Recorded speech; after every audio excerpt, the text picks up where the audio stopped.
Field. Matt Palumbo alongside Michael Brown. We've got great Northwest Athletic Conference action coming up. A huge bounce-back game for the Wolves as the Midwestern State University Mustangs come all the way from the Lone Star Conference for a big tilt today. Michael Brown, what are your brownie points today? Yeah, like you said, it's a bounce-back game this week. Western really has to come out strong after the loss to Central Washington last week. The same thing that's plagued them all season, penalties, turnovers, they have to eliminate those against a very good Lone Star Conference team again. This is the fourth Lone Star Conference team they played this season. They've had some success. They just have to keep it up today. Again, limit the turnovers and the penalties. Both teams are very good on offense, but they can have some hiccups. So whoever has the least amount of hiccups today wins the game. A week ago, it was a tough loss in overtime to Central Washington, 42-41 in overtime. Michael, we don't want to talk too much about what the effect is of losing a game like that, but the coaching staff knows that they're probably playing the best team that they played all year. They're facing a quarterback in Tristan Williams who threw 6 touchdowns, and they scored 70 points. What would you be thinking about coming back and playing after a tough loss like that? Again, the program that's worked all year is running the ball. Nico Jackson, Ty Curry, and Amari Land just pounding the ball, controlling the clock, and they will win the game. Kickoff coming up next on KWVT, Channel 17. Searching the Northwest to bring you the biggest variety in sports.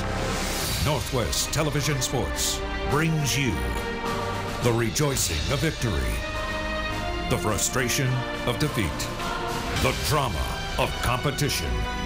This is Northwest Sports. Northwest Television Sports is proud to bring you Western Oregon University coming up next. Good afternoon, everyone. Welcome to MacArthur Field. I'm Matt Palumbo. I'm joined alongside Michael Brown. We're getting set for this afternoon's battle between the Mustangs of Midwestern State University, a Lone Star team conference, and the Western Oregon Wolves. Wanted to kind of start in a different direction with you today, Michael. I mean, last week kind of took their hands off the steering wheel. Western Oregon could have all but secured at least a tie for the title in the GNAC Conference. Today's game will be a non-conference tilt, but we have to talk about Simon Fraser winning their first game in conference for the first time in 36 games. Yeah, the first time in 36 games against Azusa Pacific. Good job by them. Their great receiving play they've had all year continued and got them a win. And they play Central Washington tonight at 6 o'clock.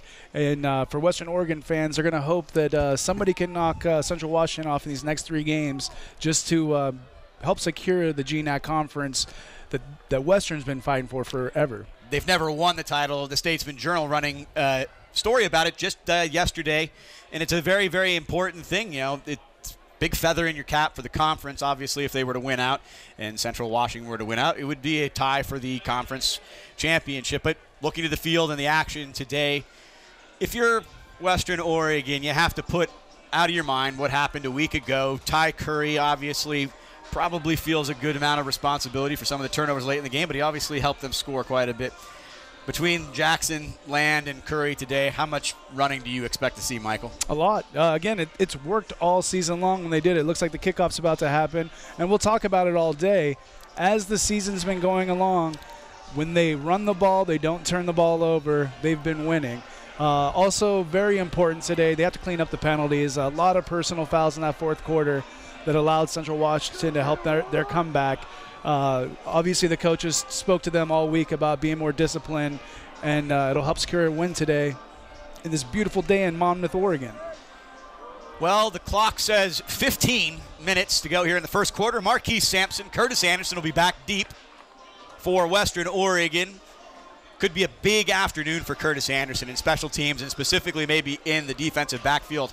Opportunistic defense Western Oregon's played all year. Michael, Curtis Anderson leading the team with 4 interceptions, and his counterpart in the defensive backfield, Joey Sinclair, picking up an interception a week ago in the loss to Central Washington. Marquise Sampson, though, showing to be a very multifaceted player, a great little receiver with a big heart, and he can get out there on special teams, and maybe he can make something happen there as well. Set to kick it off, the Mustangs all the way from Texas, kicking away. Anderson will be near his own end zone. He'll catch it near the goal line, and Curtis Anderson takes it out looking for some room on the sideline, cutting it back out to the right.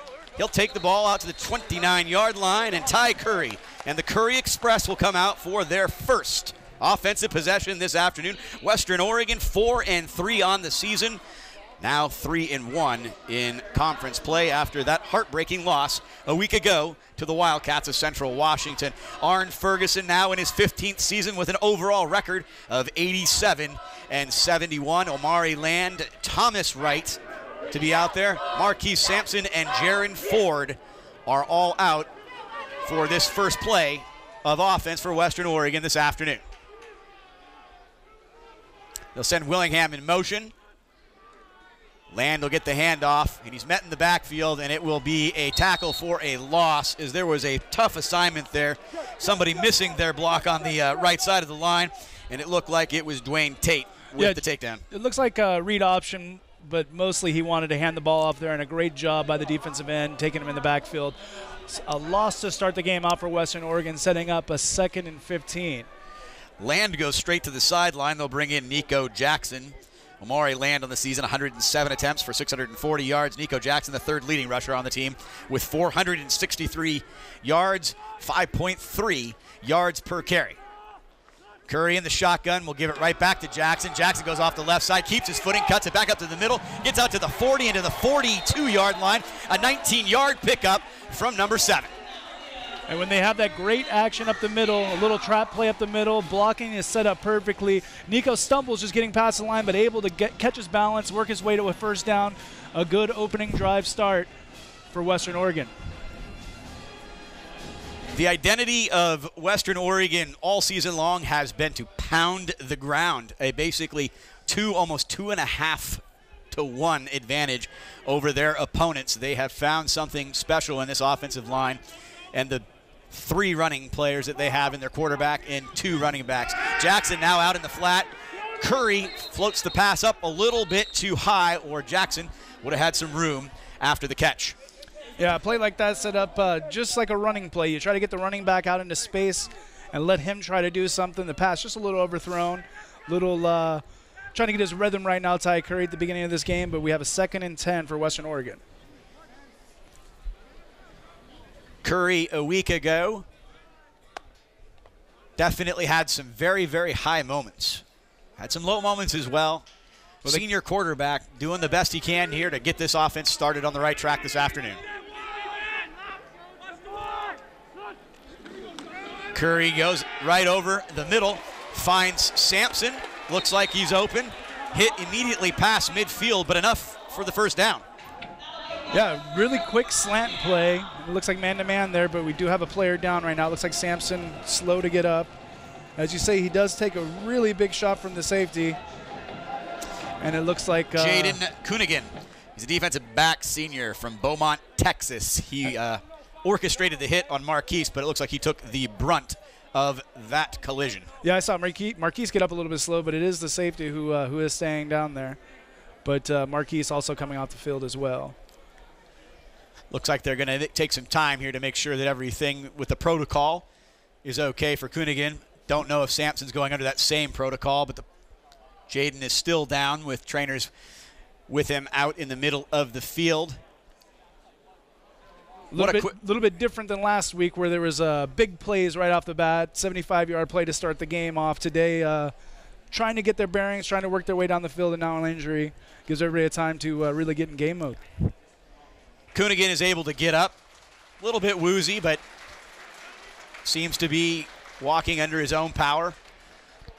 Football, obviously, over the years, Michael, has become a much faster and much more aggressive sport.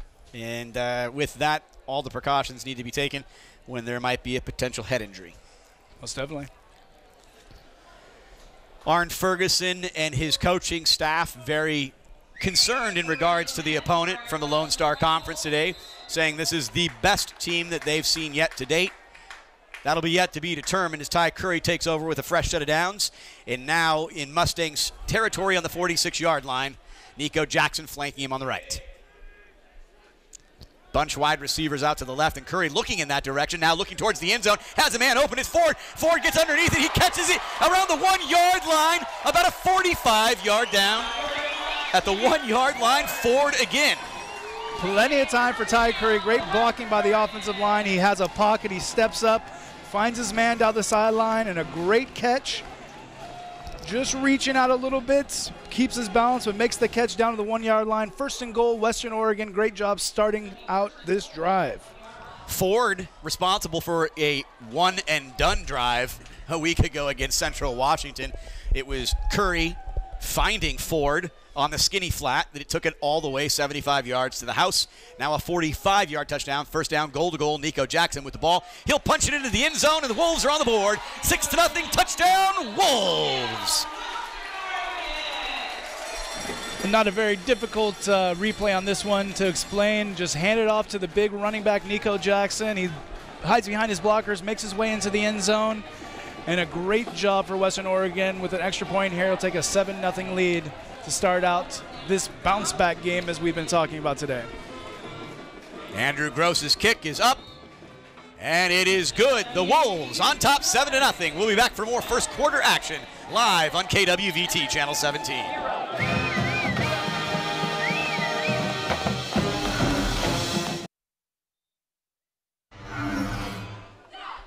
Western Oregon coming out with a great attitude, a 6-play, 72-yard drive. 2 minutes and 30 seconds expired on the clock. Nico Jackson punching it in for the 1-yard touchdown, set up by the pass from Ty Curry to Jaron Ford to the 1 yard line.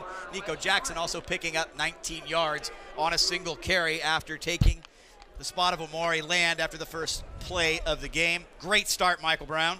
It's everything that they could have asked for, especially against an opponent that they don't know. They play their game, they score a touchdown, and now they get to see if the defense can step up or find out what Midwestern has to offer from their offense. Anthony Tennyson and Bryce Martinez back deep for the Mustangs, looking for room to run, but the special teams there to meet the Mustangs. They'll take them down, but nice field position for Midwestern State University, and that will be a mouthful. I'm going to say the Mustangs quite a bit today. MSU, I think that works as well. MSU. We're not talking about Michigan State. Not Montana State. It's Midwestern State this time from the Lone Star Conference. Some great teams in that Lone Star Conference that we've got to see this year. It's been really fun to see these Texas teams a lot this year. Well, Tristan Williams is coming off a week that you'd like to have just about every week, tying a career-high 6 touchdowns. He'll give the ball off to Quentin Childs, and Childs is certainly a threat coming out of the backfield wearing number 21, but the defensive line and this defense all year, Michael Brown, been very effective.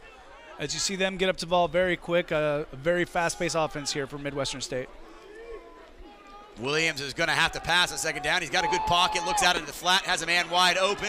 It'll be enough for first down yardage and some yards after the catch. The catch will go to Xavier Land. Yeah, Xavier Land, man-to-man on the outside. Quarterback with the play-action pass, has some time, finds his man to the outside. He makes a man miss to get a few more yards there. A good start for Midwestern State.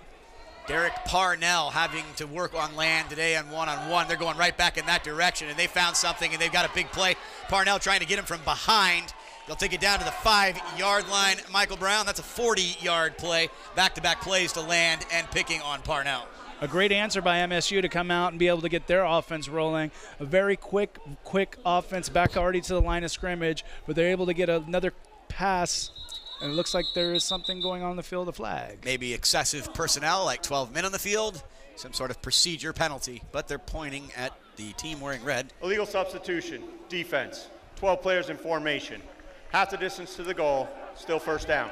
Every once in a while, you try to sneak another play out there to see if you can help out on the defense, but they got caught this time. That's not real. That really doesn't happen very often. But. It'll make it first down and 2 on the 2-yard line as the Mustangs are looking to get back and tie this game quickly.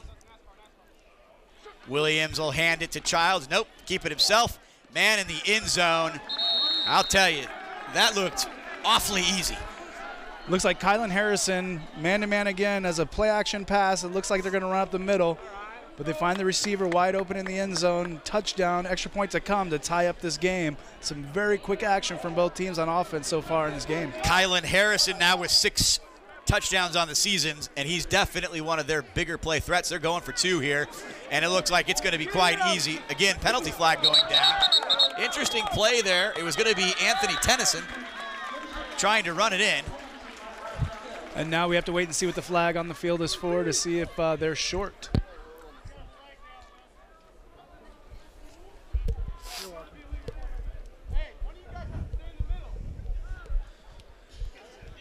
Well, illegal formation on the offense. Not enough players on a line of scrimmage numbered 50 to 79. That penalty is declined. The result of the play is no good. Well, that will nullify the 2-point opportunity for the Mustangs, and they now trail 7-6. Michael, I mean, we kind of talking on the way down here today, I think we had a feeling there could be a lot of points in this game, and maybe it's really going to be that way. Easy for both teams to get what they wanted on those early scripted plays. Yeah, with both these teams, they can be streaky, they can score, but they will turn the ball over sometimes too, so it is a matter of who's going to make the mistakes in this game. Unfortunately, I hate saying it that way, but when these teams are on, they can't be stopped. Both offenses are prolific until they make a mistake, so we're going to see whose defense steps up first to make a change in this game. Already a 1-point difference because of a botched 2-point conversion. It's a step up for Western Oregon and an advantage right now for them as the game continues. Funny thing, I mean, they talk about it in any given football game. It's usually between about a half dozen and dozen plays that could actually determine the outcome. A missed extra point in special teams or not converting on a 2-point conversion can be a big deal. Even early on in this game, only 3 minutes and 52 seconds have expired. Sampson and Anderson go back deep. Jerron Imbriani will be kicking it away for the Mustangs.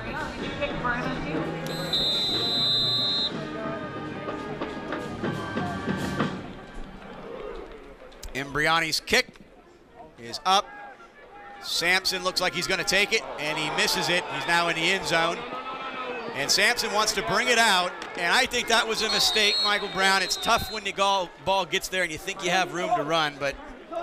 Yeah, just that possibility with no control that they could have downed the ball in the end zone, but he decides, as you see it, he does collect the ball cleanly, fortunately for Western Oregon, but nowhere to run with the ball, just out to the 2-yard line.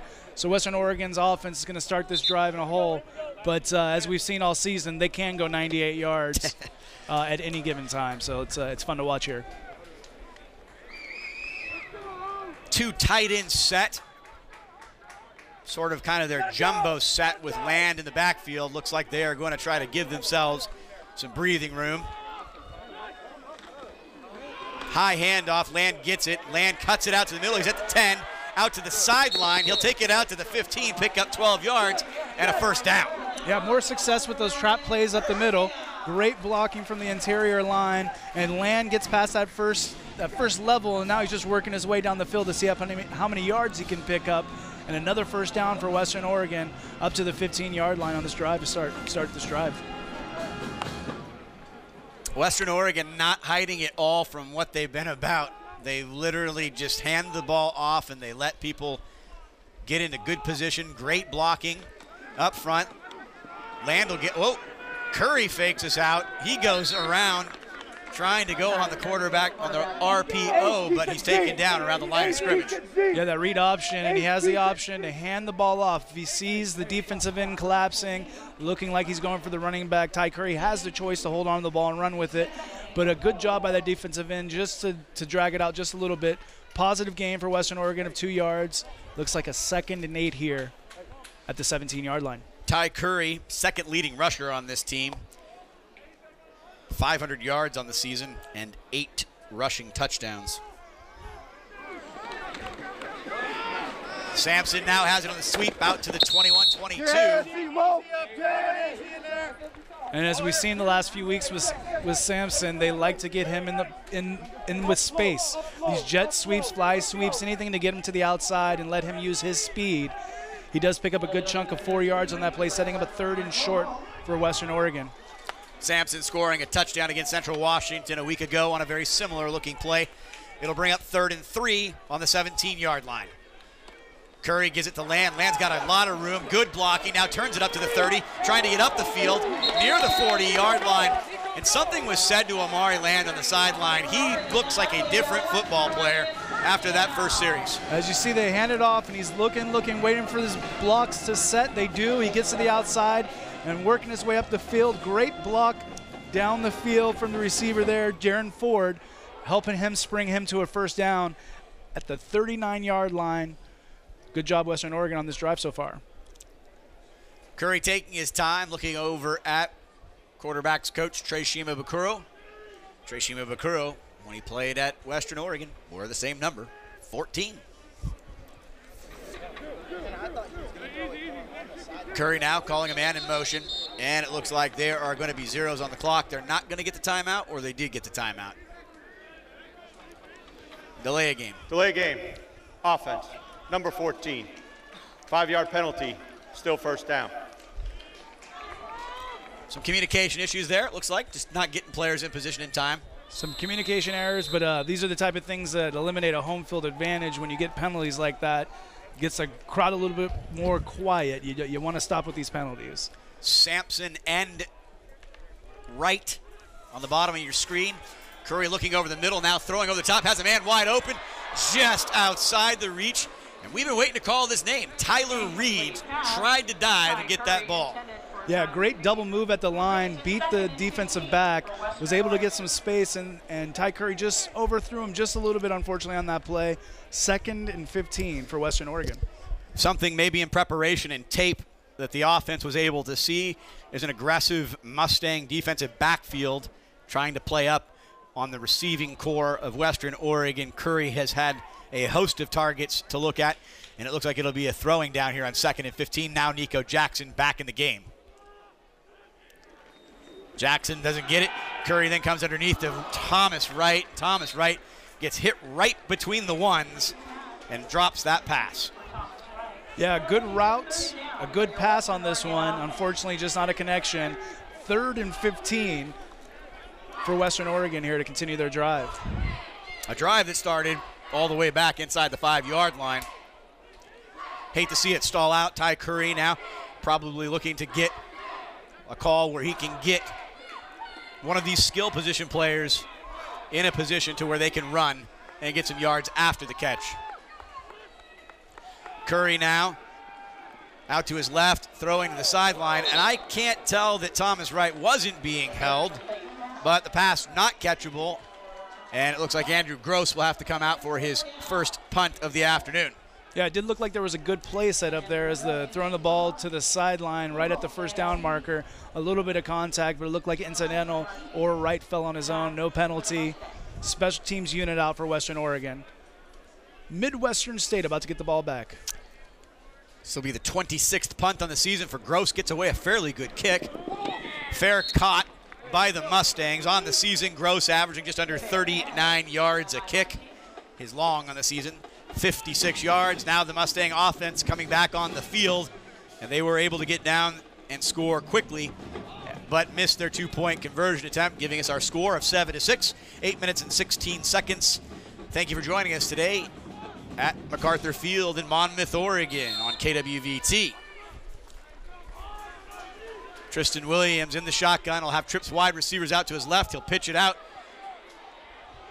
And again, great penetration. And the Wolves able to get into the backfield, and it is E.J. Hagg with the tackle. E.J. Hagg, great job getting into the backfield, wrapping up. Almost looks like he lost him for a second, but able to corral him, take him down for a loss. A good job starting out this drive for the Western Oregon defense as Midwestern back on the ball. 3-yard loss will bring up 2nd down and 13. Williams, a little whirling dervish now trying to throw the ball over the middle. Down the seam, he finds an open receiver, and he seems to have a thing for Kylan Harrison, who scored the touchdown on the opening possession. The thing he has with him is completions. Like, that was a good job by them, having some time, rolling out, finding an open receiver, setting up a 3rd and short. Midwestern State, hurry up. Penalty flags on the play. Got to give the Mustangs credit. They do get back to that line of scrimmage and get that ball moving as quickly as possible. Very similar to Angelo State, the same thing. False start. Offense, number 13. 5-yard penalty, Still third down. Xavier Land will get called for that penalty. It will now make it down 3rd down and 8. The downside of the hurry-up offense, sometimes you don't get set as well as you'd want to, and you do get these penalties.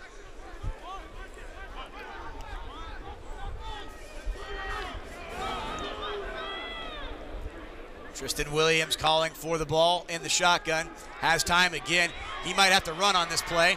He slides. He'll be well short of the 1st down.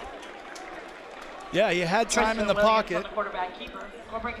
He did have time in the pocket, looking for a receiver down the field, decides to take the ball, and a swarm of Western defenders come up. He slides, saving his body on that play, but the punt team does come out for Midwestern State. Yeah, they've had some injury issues with the Mustangs. I think that was probably coached into him today. Do not take a big hit. Short of the 1st down, they'll kick it away. Jalen Parnell is back. He'll get the ball right around the 24-yard line on the fair catch.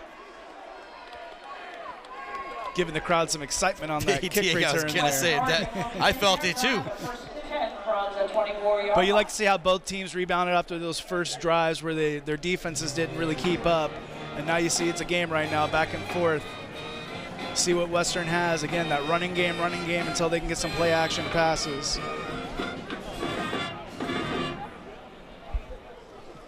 On the 24-yard line, 6.5 minutes remaining in the 1st quarter. Ty Curry has had a couple of really nice throws and open receivers, a couple of drop passes today. But Curry looking to lead this team back to a win. Land bouncing out to the left, right at the G-neck, turns it up the field, keeping his feet. He'll take it out to the 40. He won't go down. Now at the 50, still taking it down to the 47-yard line. 30-yard run from Land. Heck of a run. You see Joseph Gonzalez, 66, blocking 2-3 people out there, and then it's all Amari Land using his speed and power as he's working his way up the field. Defenders trying to drag him down. They can't do it, just holding on to his jersey. It's all they have. It's almost enough, but he gets down the field for a big pickup and a good job by 1st down into Midwestern State territory. Michael Brown on the year. We got to be, somewhere in the mid-20s now, and plays over 20 yards out of this offense. Curry gives it to Jackson. Jackson hit, bounces off one tackler, and he'll move forward for 3 yards that he otherwise wouldn't have got if he wouldn't have made the 2nd effort. Nico Jackson, always tough, the bigger of the two running backs that get most of the carries, and again, gets hit at the line of scrimmage, says, no, I will not be taken down here, works his way up the field for 3 yards, positive gain on 1st down. It'll be 2nd and 7 at the Midwestern State 44-yard line. Bottom of your screen, a couple of players that haven't seen some action. Kaleo Garrigan and Tyler Reed will be to the left of Ty Curry. Curry gives it to Jackson. Jackson looking to that left side, and they seem to have exposed something. And maybe a late hit coming here. Nico Jackson basically gets leveled out of bounds. Ball popping out. Luckily enough, it was out of bounds. It was Marcus Wilkerson with the hit. On this play, he decides no north and south. Let's take it to the outside. And as Nico gets to the sideline, the ball is knocked out, and then he gets hit out of bounds. After the play was over, personal foul, unnecessary roughness, defense number 46. 15 yards from the end of the run, automatic 1st down. Justin Gullery, freshman from Houston, Texas. Unnecessary nuffness, I think he was about to say. But yeah, late hit out of bounds, and it's a free 15 yards for Western Oregon as they're driving to try to get us 1 touchdown lead plus an extra point at the end of this drive. Clock starts again. Curry and Jackson now in the backfield. Curry wants to throw. He's looking to the right and into the end zone. He's got a man looked to be open for a moment in right, but it was going to go to Justice Murphy, but the pass sails a little too high. Almost throwing that one away a little bit there as both receivers are covered very well down the field. No harm, no foul, so it'll be a 2nd and 10 for Western Oregon. Line of scrimmage will be the 23-yard line. Murphy, Sampson, and Reed. Trips wide receivers out to the right of Curry. Thomas right at the bottom of your screen.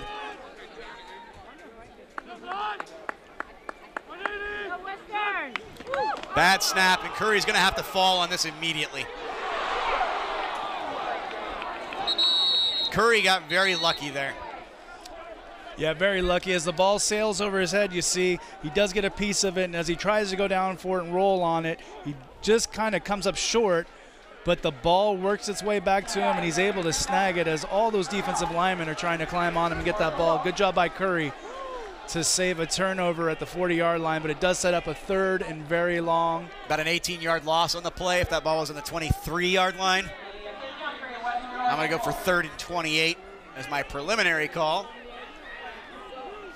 Not too many plays for this, but you see if Western Oregon can work their way down to field goal range or a 4-down territory. Andrew Gross has only got 3 field goals on the season, so I could see Western Oregon looking at trying to get half of the yards here. Jackson gets it again. The left side really being exposed on this Mustang defensive line. It's something that Western Oregon feels very confident.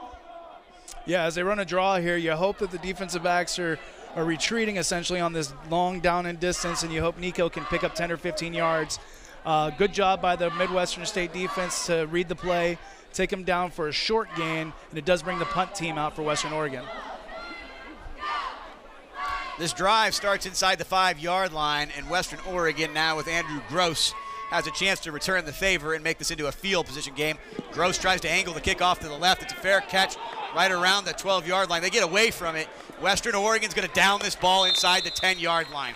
Good special teams and just fundamental football in a very tight game here, 7-6. With some laundry on the field on that play. There is a flag on the play. I think it's football. I think you're not allowed to have three or more plays go by without a penalty flag anymore. They're just being... During the kick, illegal block in the back, return team number 7. That penalty will be assessed half the distance to the goal from the end of the kick, 1st down. DeMarcus Wilson with the illegal block. Should move this ball darn near the 5-yard line. Yeah. And again now, 4-yard line. Midwestern State in the same position that Western Oregon was on that last drive where they started out inside the 5-yard line. So you see 2 similar teams going back and forth. The route running of the Mustangs receiving core seems to be doing quite well against Western Oregon's defensive backfield, which has been a hallmark of this defense between Joey Sinclair and Curtis Anderson.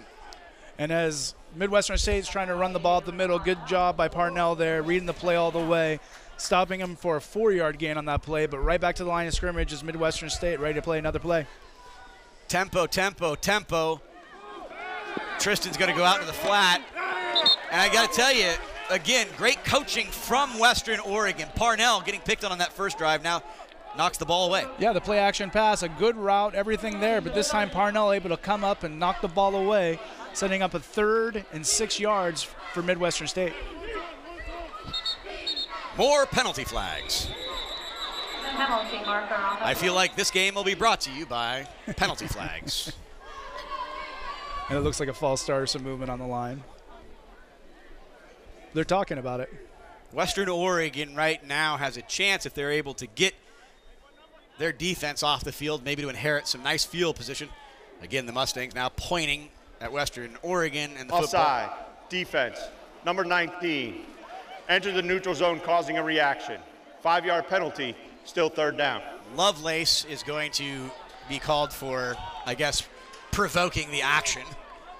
Lovelace, who's had a really good season this year, able to get some sacks as the season's gone along. He's just anticipating that snap, but unfortunately getting the penalty of setting up a very short 3rd down here for Midwestern State. Only needing a yard after that 5-yard penalty. They'll hand the ball to Childs. I'll tell you, Childs is going to be close. They're either going to have to give him a good spot, but I don't think he's going to get it, Michael. And it's a great job by Terrell Cummings up the middle as they just try to run up the middle, but stuffed by the nose tackle and taken down right at the line of scrimmage along with Wharf. And it does bring out the special teams unit for Midwestern State. Looks like Western Oregon about to get the ball back. Parnell will park himself right in the middle of the emblem.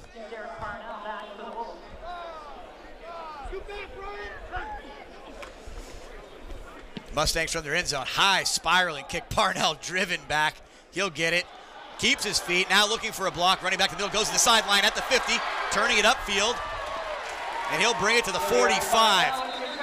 Great job by Parnell on that kick return, but there's another penalty on the field, and it looks like we're going to get an illegal block. Refs calling this one tight so far today. I think if we were to go through this in the history of every football play, isn't there a penalty on every play? I don't know that it's that bad. I don't know if people will continue to watch at that point. But During the return, illegal block in the back on the return team, number 6. That penalty will be assessed 10 yards from the spot of the foul. First down, Western Oregon. Micaiah Lee going to be called for the illegal block. It's really strange, Michael. It's almost like you're right, it's kind of mirror images of teams. Almost exactly the same calls, same penalties are being called. It's kind of strange.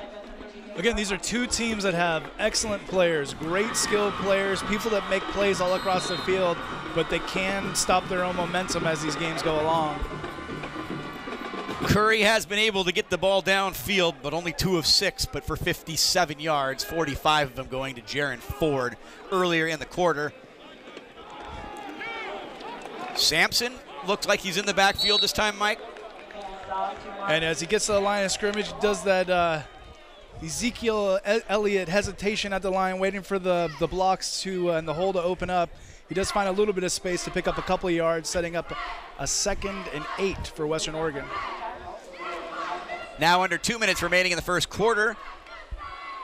Beautiful afternoon in the fall for some football between two non-conference opponents.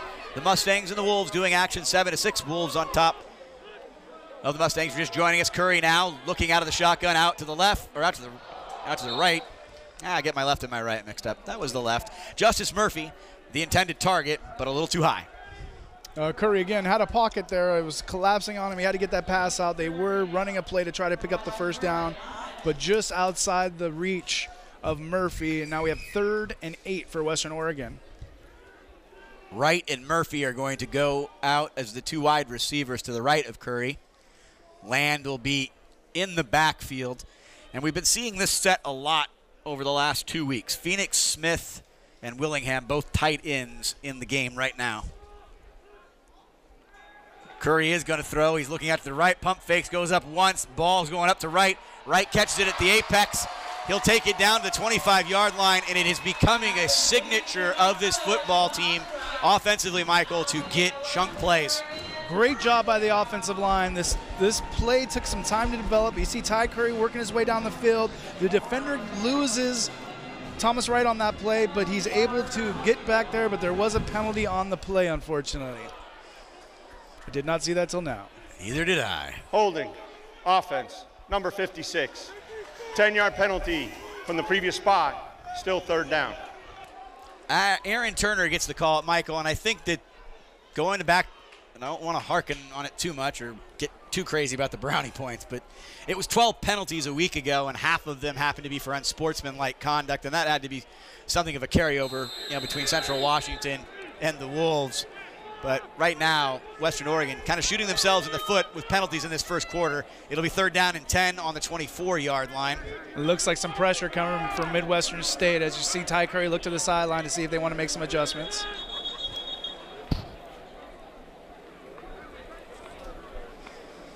And now there's a stoppage of action. It is 3rd down. The referees have clarified that it is 3rd down. It'll be 3rd down and 18 on the 24-yard line. Now 56 seconds remaining. Play clock rolling, game clock rolling. Curry taking his time, getting the signals from the sideline.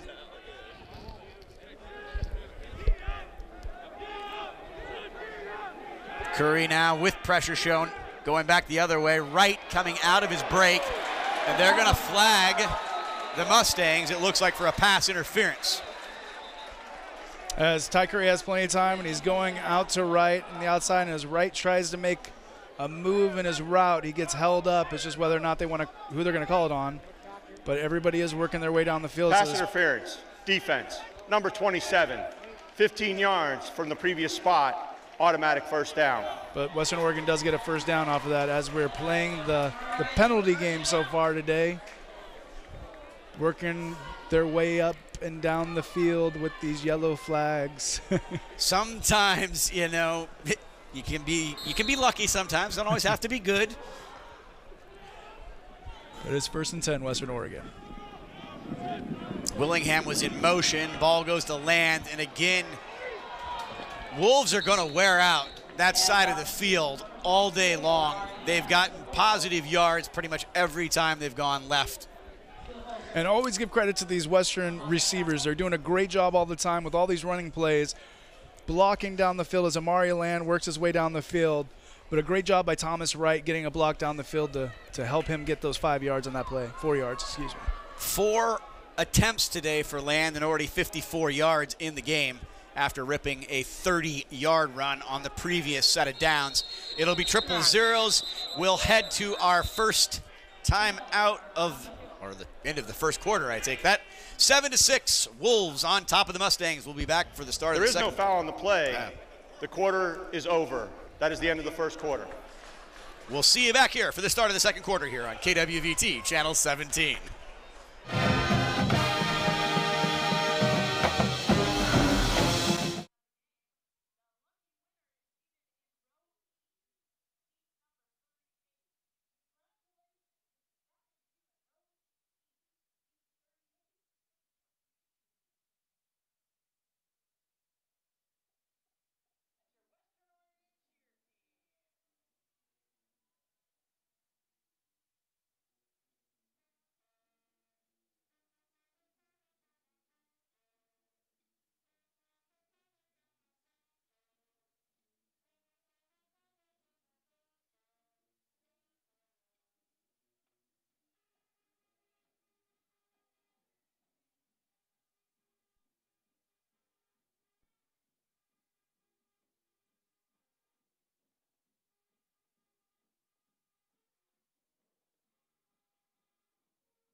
Well, taking a look at the first quarter, it went by fairly quickly, or at least we thought it was going to go by quickly, as it was marred by several penalties in the first quarter.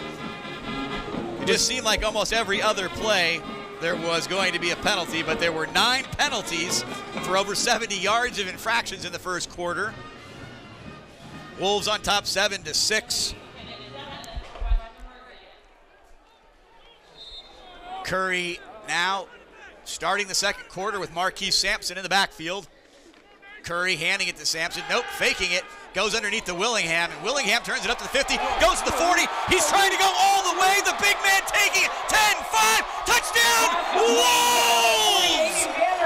And there's no penalty flags. No penalty flags. A great play by Western Oregon to start the second quarter as they have Sampson in the backfield.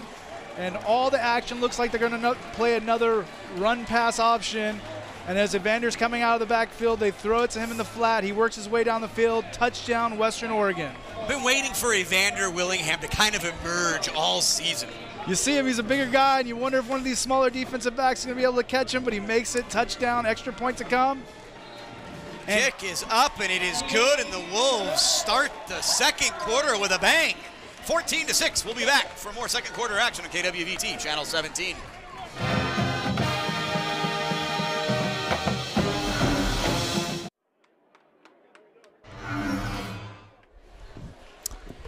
Wanted to say great camera work upstairs, boys. Thank you, Andy. Thank you, Tony.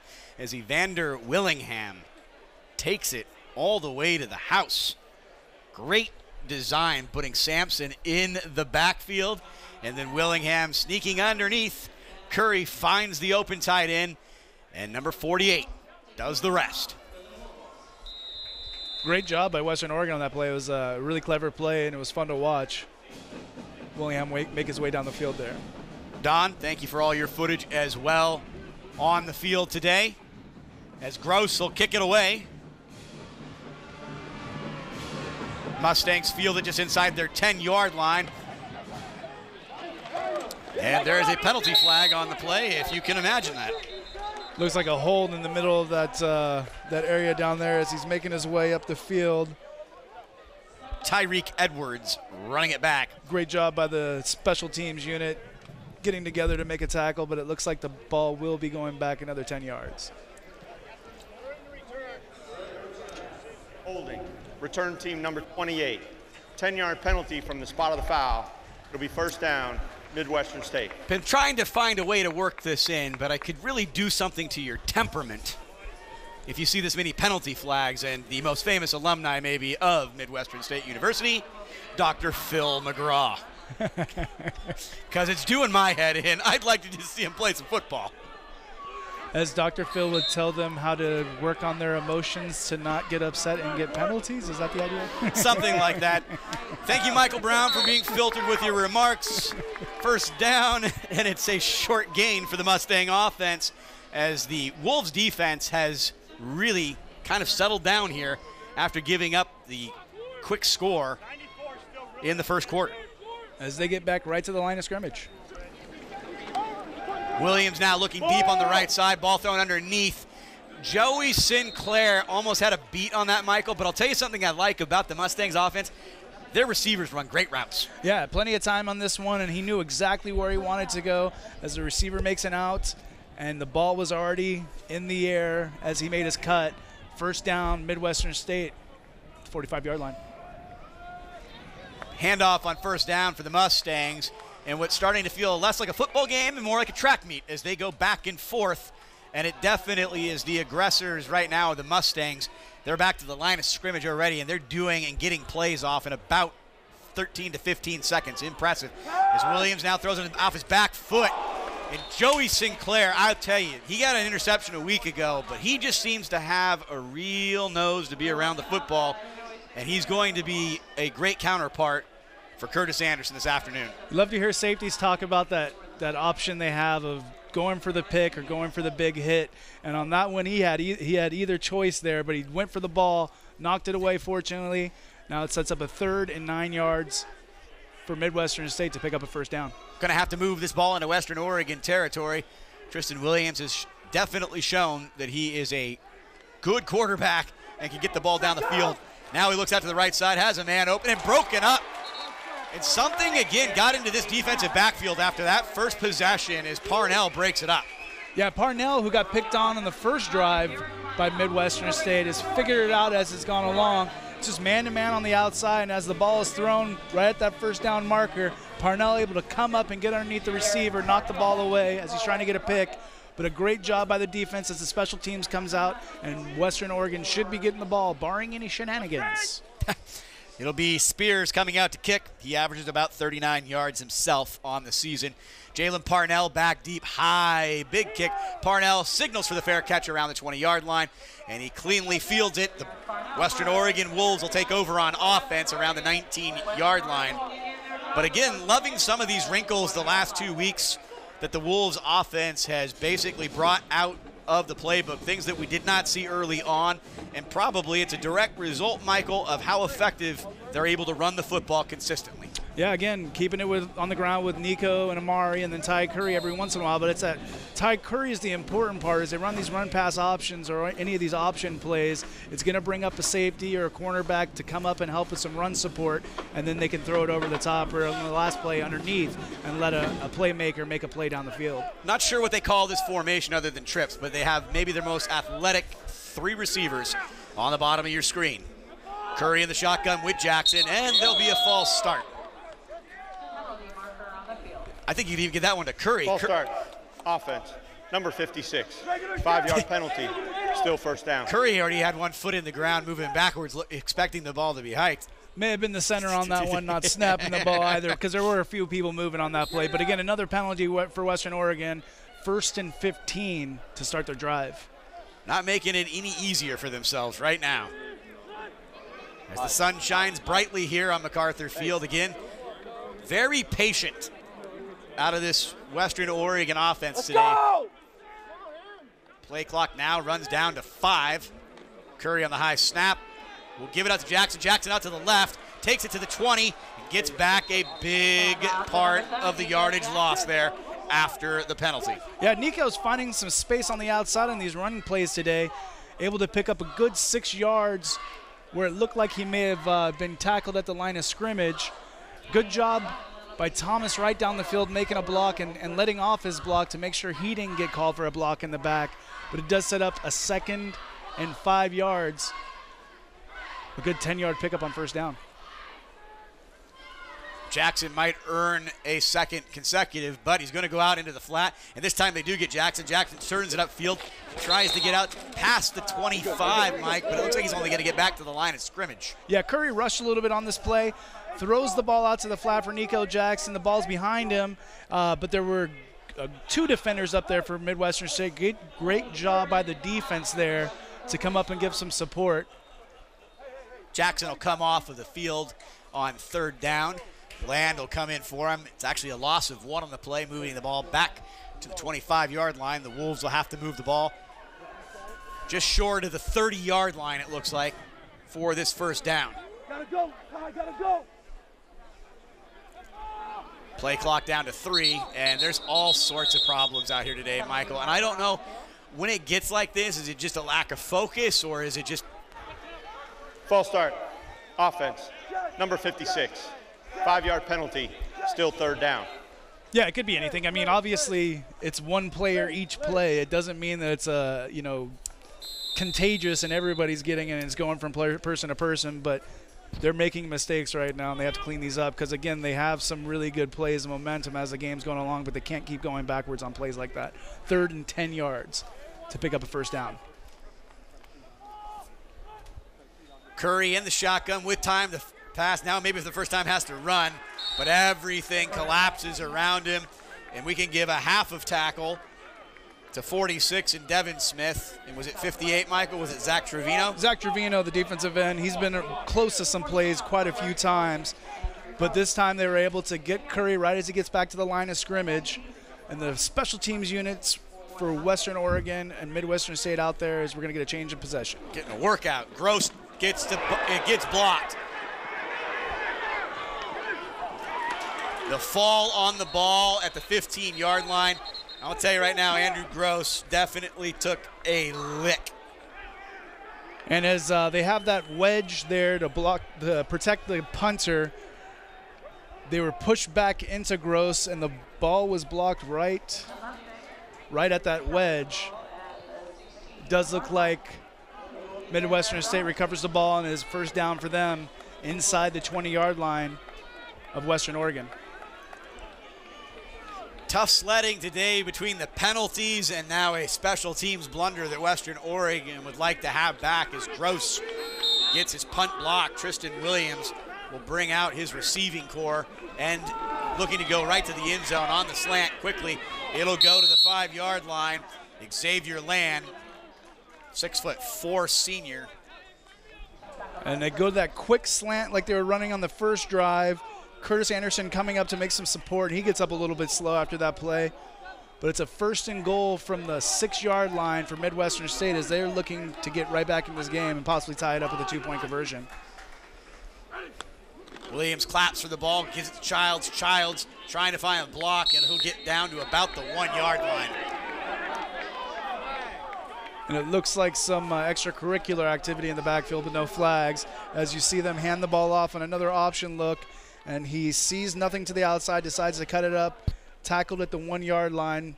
2nd and goal at the 1-yard line, or 1.5, we'll say, for Midwestern State. Childs now in the backfield again. They'll hand it off to number 21. He'll fall to the end zone. It'll be a touchdown for the Mustangs as they close the score to 14-12. Might be going out there for that 2-point conversion again to see if they can tie this football game up. And again, great special teams play by Midwestern State. Allows them to get the ball with great field position. With great field position. I can do this. So they do run the 2-point conversion. Looks like it's a very similar set they'll call, but now they are actually going to attempt the extra point. Peyton Reyes in to kick. Snap is good. Reyes' kick is up, and it is signaled good. It'll be 14-13. Wolves still on top of the Mustangs. Stay tuned for more action here in the second quarter on KWVT, Channel 17.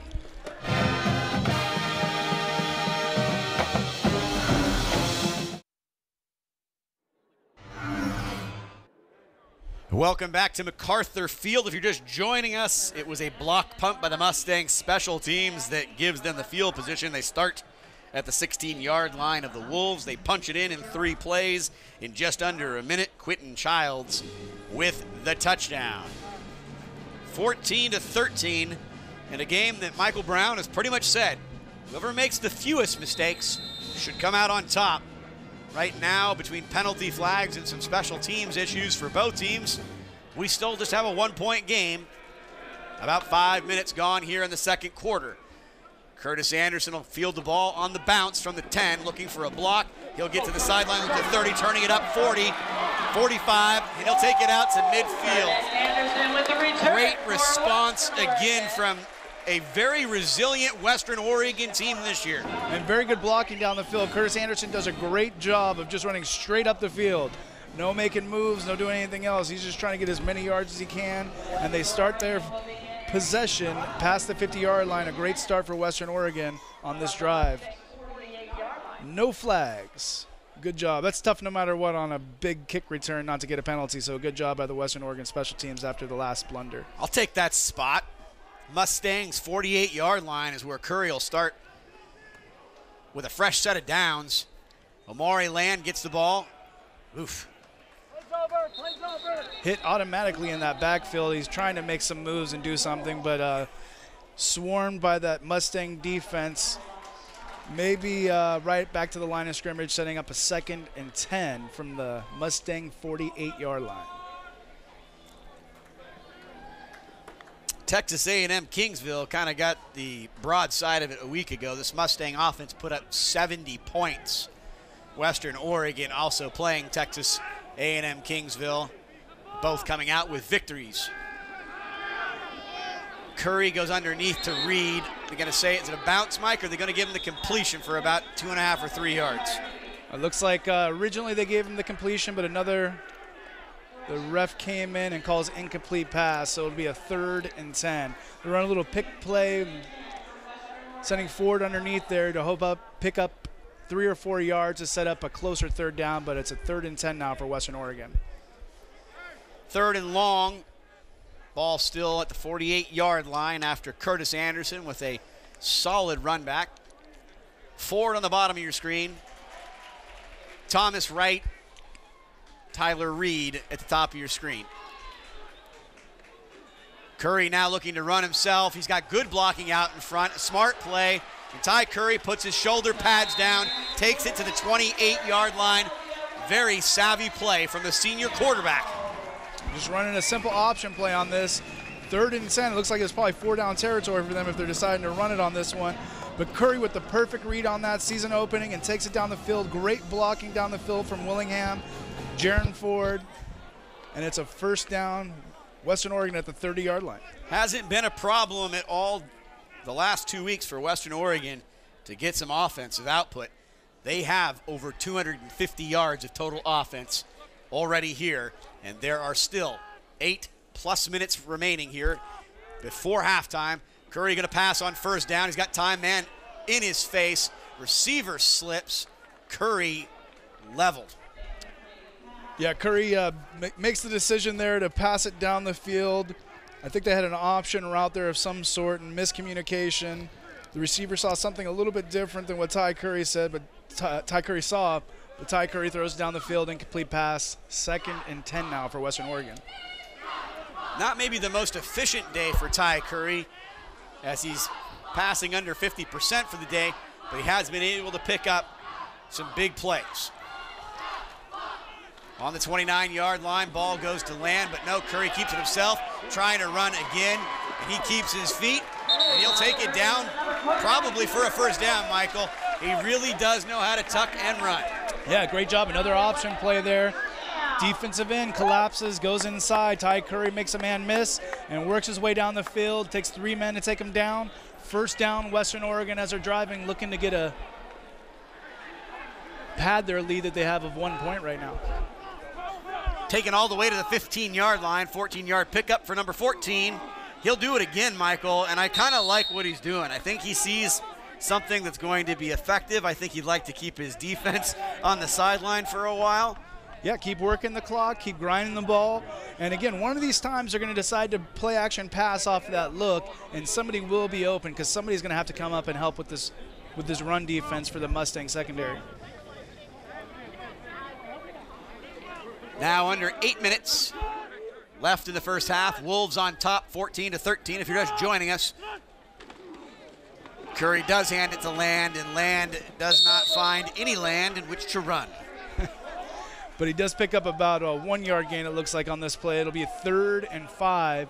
But the whole playbook is open on this. Inside the 20-yard line, inside the 15-yard line now. A lot of options for Ty Curry to go with here. Evander Willingham had a 58-yard touchdown on the previous possession. He will now be on the right side of the offensive line. Curry, though, looking. Nice pass out to Reed. Reed goes and dives, and if he catches that ball, it's going to be a touchdown. Holy mackerel. Look, I mean, I don't know if he's out of bounds, but if he catches it. Yeah, he had plenty of space out there. Ty Curry lays it out for him to be able to get to it. And it looks like if we had replay, that would have been a touchdown, but they called an incomplete pass. The ref being a little bit closer may have seen the ball touch the ground. But the special teams unit comes out for Western Oregon. Gross looking to get 3 more points on the board for Western Oregon. This is only Andrew Gross's 4th field goal attempt. It'll be a 28-yard line. It's a good snap. Kick is up. It's a low kick, but it crosses the bars, and the Wolves increase their lead by 3. Now 17-13. Stay tuned for all the action here on KWVT, Channel 17.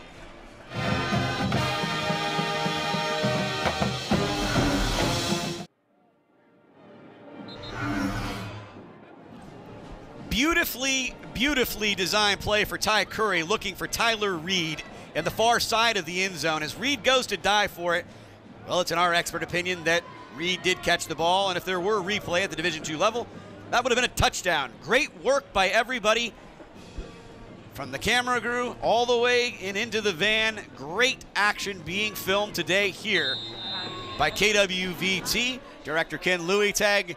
Still, it's beautiful this afternoon. Mike, we really haven't had any poor weather at all, maybe except for a little bit of rain in the 4 games that we've had an opportunity to call this fall, as Gross kicks it away after the 28-yard field goal, giving us our score of 17-13.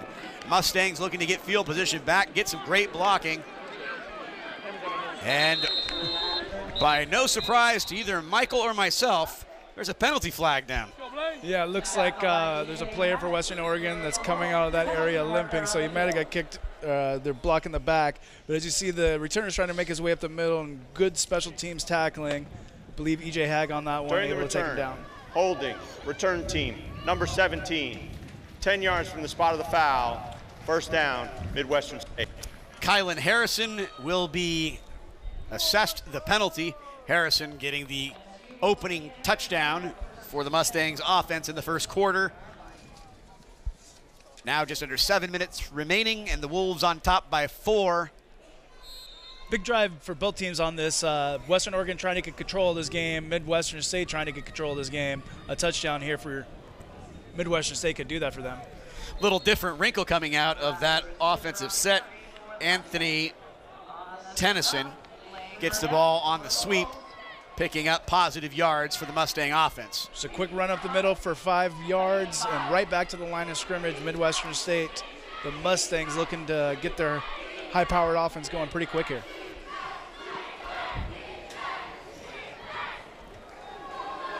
Williams now set to throw, comes underneath, and he's got a man wide open, and Sinclair is going to have to make an open field tackle.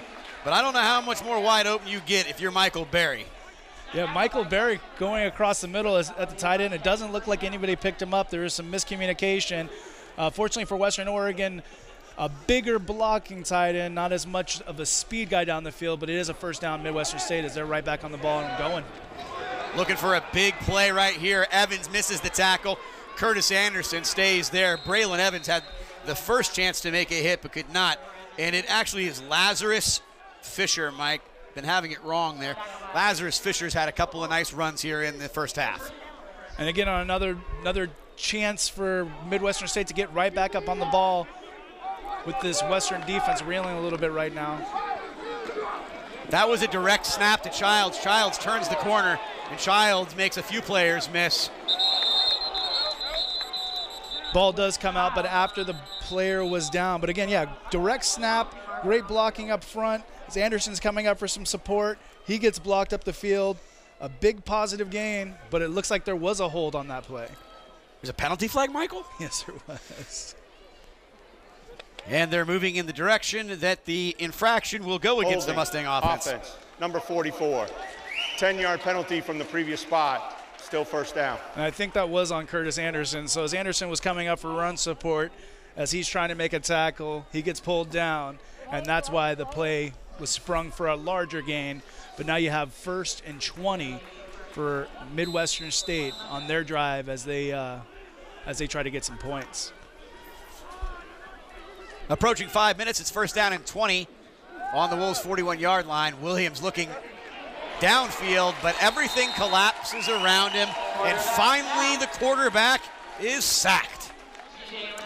Jalen Parnell, 6 foot, 215-pound sophomore from Medford, Oregon. Jalen Parnell and the rest of the players said, let's have a party and we'll meet at the quarterback. It's where it starts. They got together, able to get some pressure on, and a huge loss.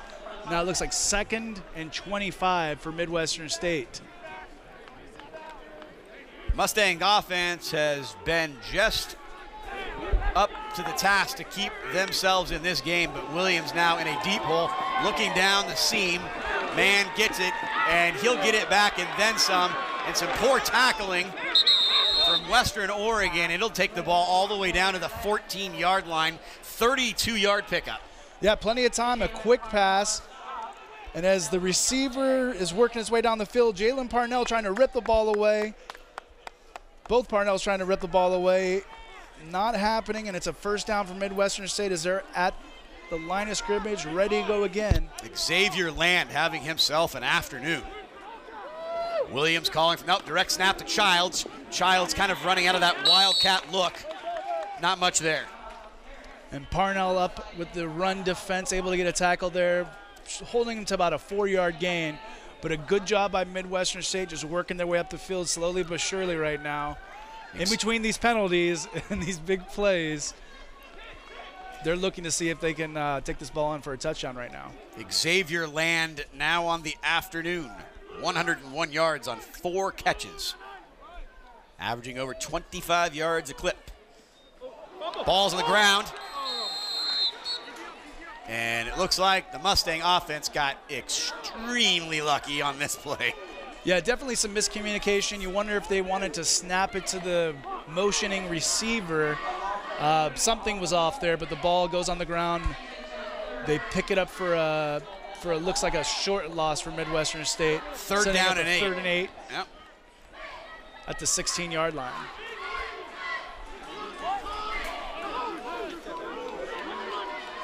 Michael Berry, that big reception on the previous possession, now at tight end, the bottom of your screen. Williams now looking to throw underneath, and he was looking just for Berry again, but Berry got ahead of himself and didn't look it in. Drop pass. Yeah, very similar to the play that he caught earlier. It looks like they ran the opposite way this time, having him cross over the middle. Western Oregon was in that zone defense trying to see if they can sneak the tight end over the middle, but he drops the ball, brings out the special teams unit. A very good kicker and special teams unit for Midwestern State, where they have this odd formation they like to show you to make it look like they're going to run a fake or do something else, but then they bring their kicker out. Reyes set to kick. No, Bryce Martinez. No, Reyes it is. Reyes' kick is up. It is good, and it's a field goal. It was a 32-yarder. 2 minutes and 47 seconds left in the second quarter, 17-16. Wolves on top of the Mustangs. We'll be back on KWVT, Channel 17.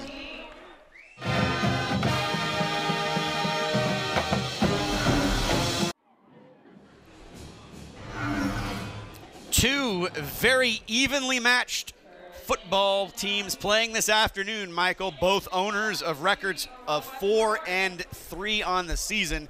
Western Oregon's 4-game winning streak was snapped in dramatic fashion, losing to Central Washington in overtime, 42-41. A week ago, we could only hope that Simon Fraser, again, after losing 35 consecutive games inside the GNET Conference, got a huge victory a week ago for their first time in 36 games. Congratulations to Simon Fraser. We will see Simon Fraser north of the border next week, Mike? Yes. And you got it. It'll be Marquise Sampson running underneath at about the 15, and he's looking for a big run himself, and he gets basically bounced around like a pinball, and it will be not the best field position, but Marquise Sampson a little woozy after getting hit twice on that play. Yeah, that's after him taking the hit earlier on the game from the safety of Midwestern State. But yeah, on that play, he gets hit by one player, and as he's trying to work off that tackle and work his way up the field, another player hits him from the backside. Big, tough hit for him, and we'll see if he can come back into this game as it goes along. Sampson being a real big part of the team over the last few weeks. 2 minutes and 42 seconds. Western Oregon does have all 3 of its timeouts, looking for a long, sustainable drive. Mustangs will get the opening kickoff in the second half.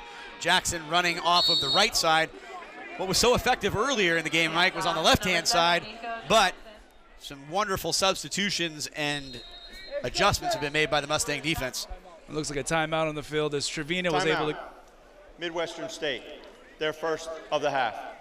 We'll keep it here. I mean, I want to say that, you know, kind of basically maybe the smartest thing that has been done in this game with some ebb and flow problems because of penalties. And Marquise Sampson is definitely being looked at and going under some protocol. Operator, please put 2:34 on the clock. 4 seconds going to be placed back on the clock. Marquise Sampson is definitely being assessed maybe for potential protocol in regards to a concussion. He's been hit multiple times this afternoon.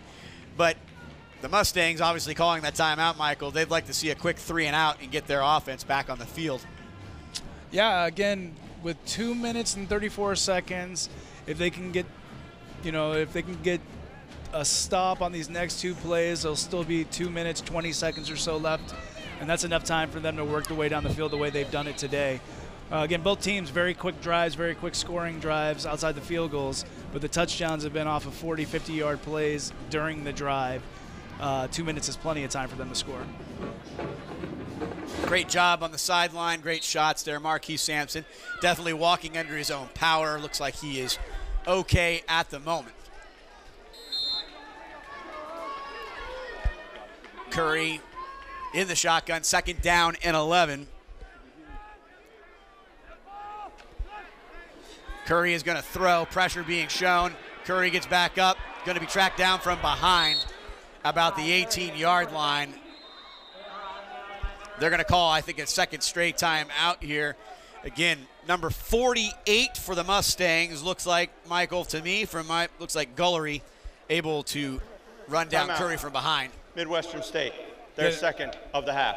And a great job by Gullery just catching him in the backfield and not able to tackle him as Curry is working his way down the field, trying to see if he can make something happen from behind. The defender comes and takes him down at the shoestring, setting up a 3rd down and long for Western Oregon. The Midwestern State defense hoping they can get a stop here and get the ball back for their offense, who's been doing some good things here in the second quarter. Absolutely. On this somewhat chilly day up here in the booth today. Michael, move around, run around. The pictures we were seeing today of the GNAC Cross Country Championships, it's in the snow. That is true. So while it is chilly here, it is definitely not cold like that right now. I'll get a little bit of sun at halftime. I'll be great. 3rd down and 8 on the 19-yard line. The Curry Express and this offense need to get it outside the 27-yard line. The Mustangs burning 2 quick timeouts, hoping to gain possession. Marquise Sampson, though, now is heading inside until halftime. Curry off his back foot, gets to right. Right looking to turn it upfield, makes one man miss, gets a good block. Ford gets the block, springs right, and Wright will take it outside the 30. Thomas with all the right moves. And that's very deep in the backfield. As you see the refs talk it over right now, but a great job by Wright, making men miss. Personal foul, roughing the passer. Defense, number 55. That penalty will be added to the end of the run automatic first down. Michael, I've been looking all day for 55 because I think he's having a heck of a football game, but he's nowhere to be seen on any of our information, so. But a great job again by Ty Curry, using up all the time he can to try to find that receiver and let him get open as Thomas Wright gets open. Thomas Wright doing a great job with the blocking down the field to pick up a first down, and then you get 15 yards on top of that. Now it's time for Western Oregon to see if they can score with just about 2 minutes left in the half. Wright keeping his feet. Jaron Ford doing the blocking downfield. Now it will be Wright in motion. And Curry's going right back to the air. He's got it. Big. Wow. There's a penalty flag on the play. Curry really hung it up there. Curry's face mask, or I mean his helmet is off. As you see, he steps up and he gets hit very hard in the backfield. The ball a little bit underthrown because of that pressure, and the ball knocked out of bounds with a great defensive play by 2 defenders. But now we have to see what the flag is on the field for. So Thomas Wright is pretty unhappy. Pass interference. Offense. Number 81. 15 yards from the previous spot. Still first down. So Ford was down on the bottom of the field with Wright, so maybe he ran maybe a pick that they didn't. Wright. That's usually where that spot would be. And as you see, another penalty. Western Oregon backing up with less than 2 minutes left in this quarter, but it still will be 1st and 20 on this play now, with Western Oregon still a chance to score before the half. Thomas Wright being checked out too, took kind of a tumble and fall as he leapt for the ball. Really an athletic receiver, amazing height, great hands. Nico Jackson keeps his feet. He'll be tracked down from behind. He'll pick up a few yards there. And again, Nico doing what Nico does as he gets the ball running up the middle, trying to make some men miss. He does. Picks up a positive gain there of about 5 yards, setting up 2nd, and we'll say 16 from the 36-yard line. Wolves offense probably content, Michael, to Just see how much time they can run off here. Yeah, definitely working the clock here. With a lead right now, there's no reason to put yourself in any harm. Just try to work this clock down. If you can spring something, do it. Otherwise, just run the clock out and get to halftime. Jackson, though, up the middle, and he just has a way and a style about him that's just fun to watch. It is fun to watch. The first man rarely takes him down as he gets the ball and just works his way up the middle there. You see him waiting for the blocks to develop. Missed tackle. Takes 2 men to take him down, but inside 50 seconds now, we'll see if Western Oregon tries to pick up a first down here or if they're content with just taking it to the half. Curry gonna pass, steps up in the pocket, throws a bullet underneath. Very well-timed play, and the reception goes to Kaleo Garrigan. And a timeout on the field by Western Oregon. Great job, man-to-man on the outside. Timeout, Western Oregon. Their first of the half. Western Oregon, Mike, now into Mustangs territory, taking their first timeout. 33 seconds left on the board. And a neat thing, I guess, I know you like that word, neat. Stole my word. I'm sorry, I steal your word. They've opened up the playbook for Ty Curry today. They've let him run the ball effectively when he needs to.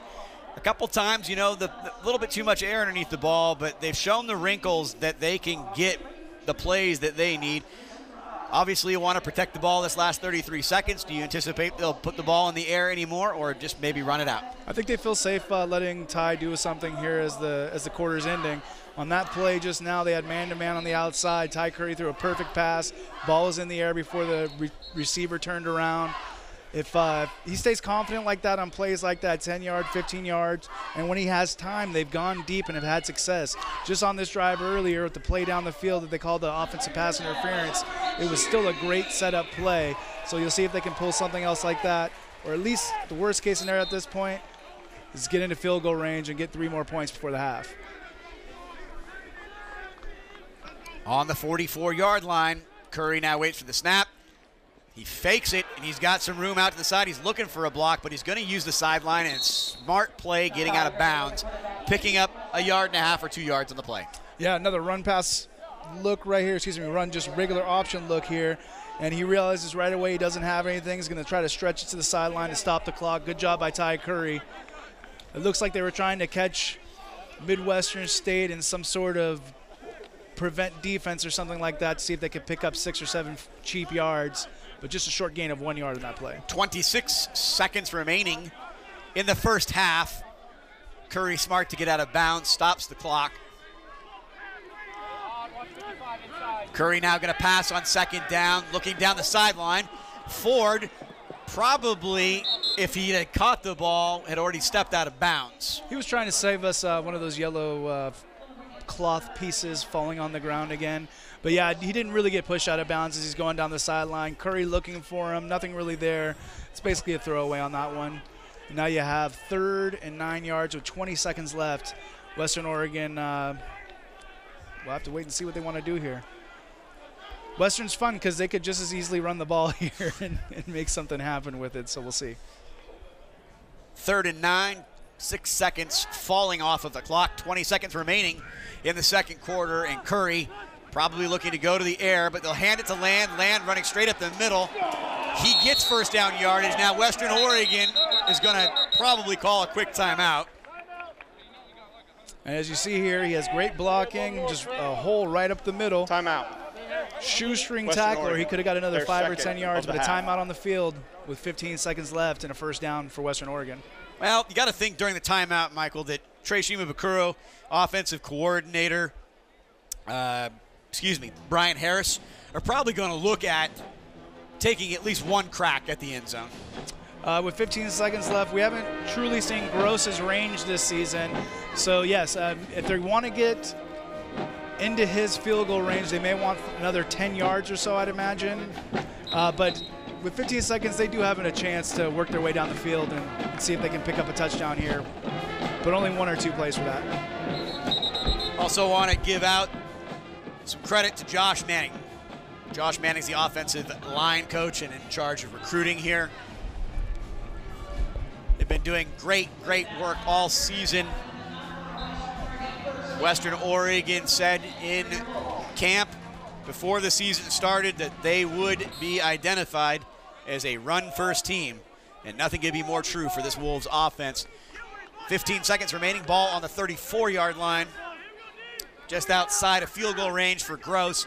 Curry now going to throw with a good pocket, steps up in that pocket. It collapses, throws underneath the Land, lands at the 20, takes it to the 15, to the 10, trying to make a man miss, looking for a block, going all the way out to the far side. Touchdown! Wolves, 34 yards, all Amari Land, number 23, the great one. And plenty of action on this play, as it looks like Ty Curry's going to get rushed out of the pocket, sees Amari Land come open over the middle, and then Amari Land just uses his toughness and his speed as he knocks down some players and works his way across the field as he has more blocking down the field. Touchdown Wolves. It looks like there is an injury on the field for Midwestern State, so there's a pause in the game right now, but great job by Western Oregon on that play to get a touchdown right before the half. Training staff on the far side of the field. Mustang player down on his knees. 000 on the clock as Western Oregon will go into halftime riding some sweet momentum. 23-16, waiting for Gross. Mustang player is at number 7, Mike. Can't see out that far. DeMarcus Wilson, the cornerback, one of the players trying to take down Amari Land, unfortunately hurt on that play. As Andrew Gross out there for an extra point right now, right before the half. Andrew Gross will get the extra point, and the Wolves will go into halftime leading by 8, 24-16. Stay tuned. We'll have highlights and an interview with the ASWOU president in just a moment on KWVT, Channel 17.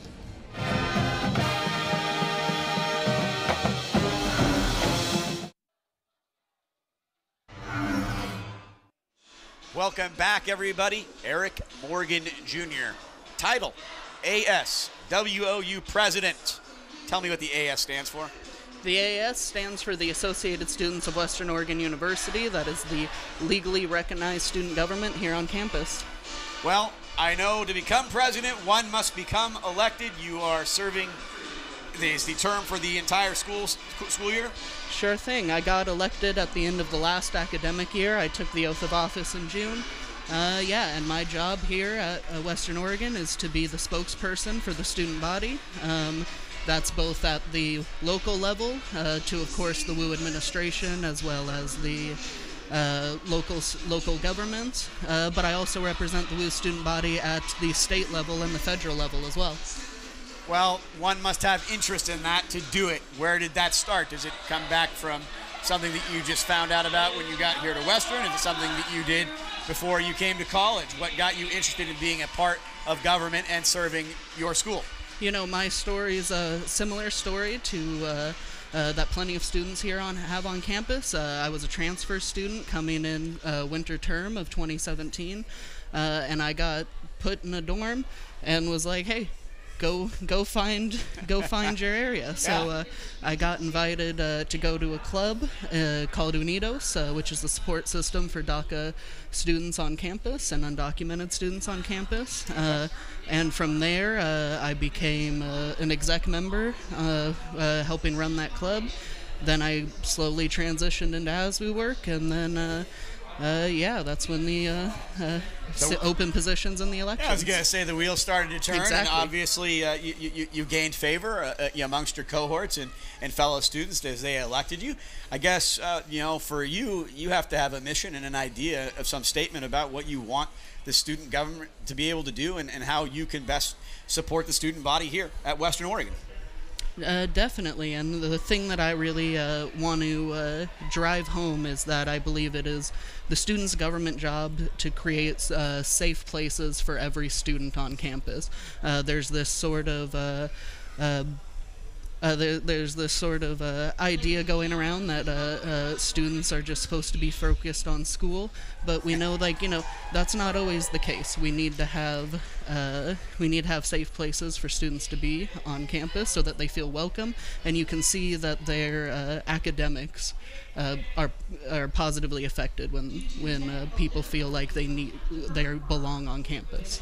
I guess from your standpoint, day in and day out, I'm sure you're inundated with emails and all sorts of people wanting to get your attention. What are the things that you want to focus on the most? Obviously, you've just mentioned safety, but for the overall experience, for the student body here, what's your wishes for them? President Morgan Jr., I like that.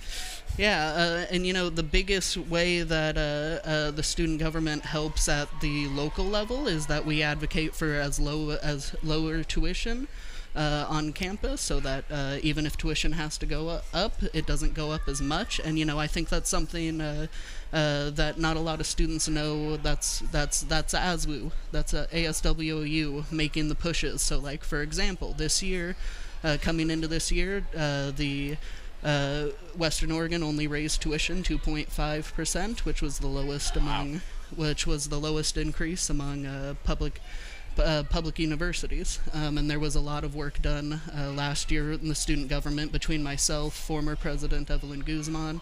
We did a lot of good work to try and keep tuition as low as possible. You said you transferred here in 2017. We're now in 2019. You're serving your one-year term. As you move forward through this school year, what are the goals that you have while you still reign in office? Sure thing. As always, the tuition setting process is every year. That's sort of the perennial job of ASWU, is to help fight student rising tuition. Really, what we're trying to do as well is make sure that all of the clubs that ASWU oversees are being attended to. Very often people don't know necessarily the work ASWU does, but they know what the work that our clubs do. So we're really trying to focus on making sure our clubs are being effective and representing WU to the best of their abilities. I'll get you out of here on this question, Eric. What's the thing you're most proud of, I guess, as being, number one, a student at Western Oregon University, and what are you most proud of as being president of ASWU? As a student, what I'm most proud of is I got 100% on a map quiz in history recently, so a couple weeks ago, so I was pretty jazzed about that. But as president what I really like, one of the things I like the most is serving with my colleagues on the Oregon Student Association, which is a statewide student coalition of multiple student governments across the state of Oregon. It's really great to collaborate with fellow student body presidents, student body leaders at multiple campuses around the state of Oregon, and advocate for all of Oregon students. I don't think I could get you out any better than that. President Eric Morgan Jr. They're lucky to have him here as the ASWU president. Michael Brown and myself will be back with highlights and statistics from the first half here on KWVT, Channel 17.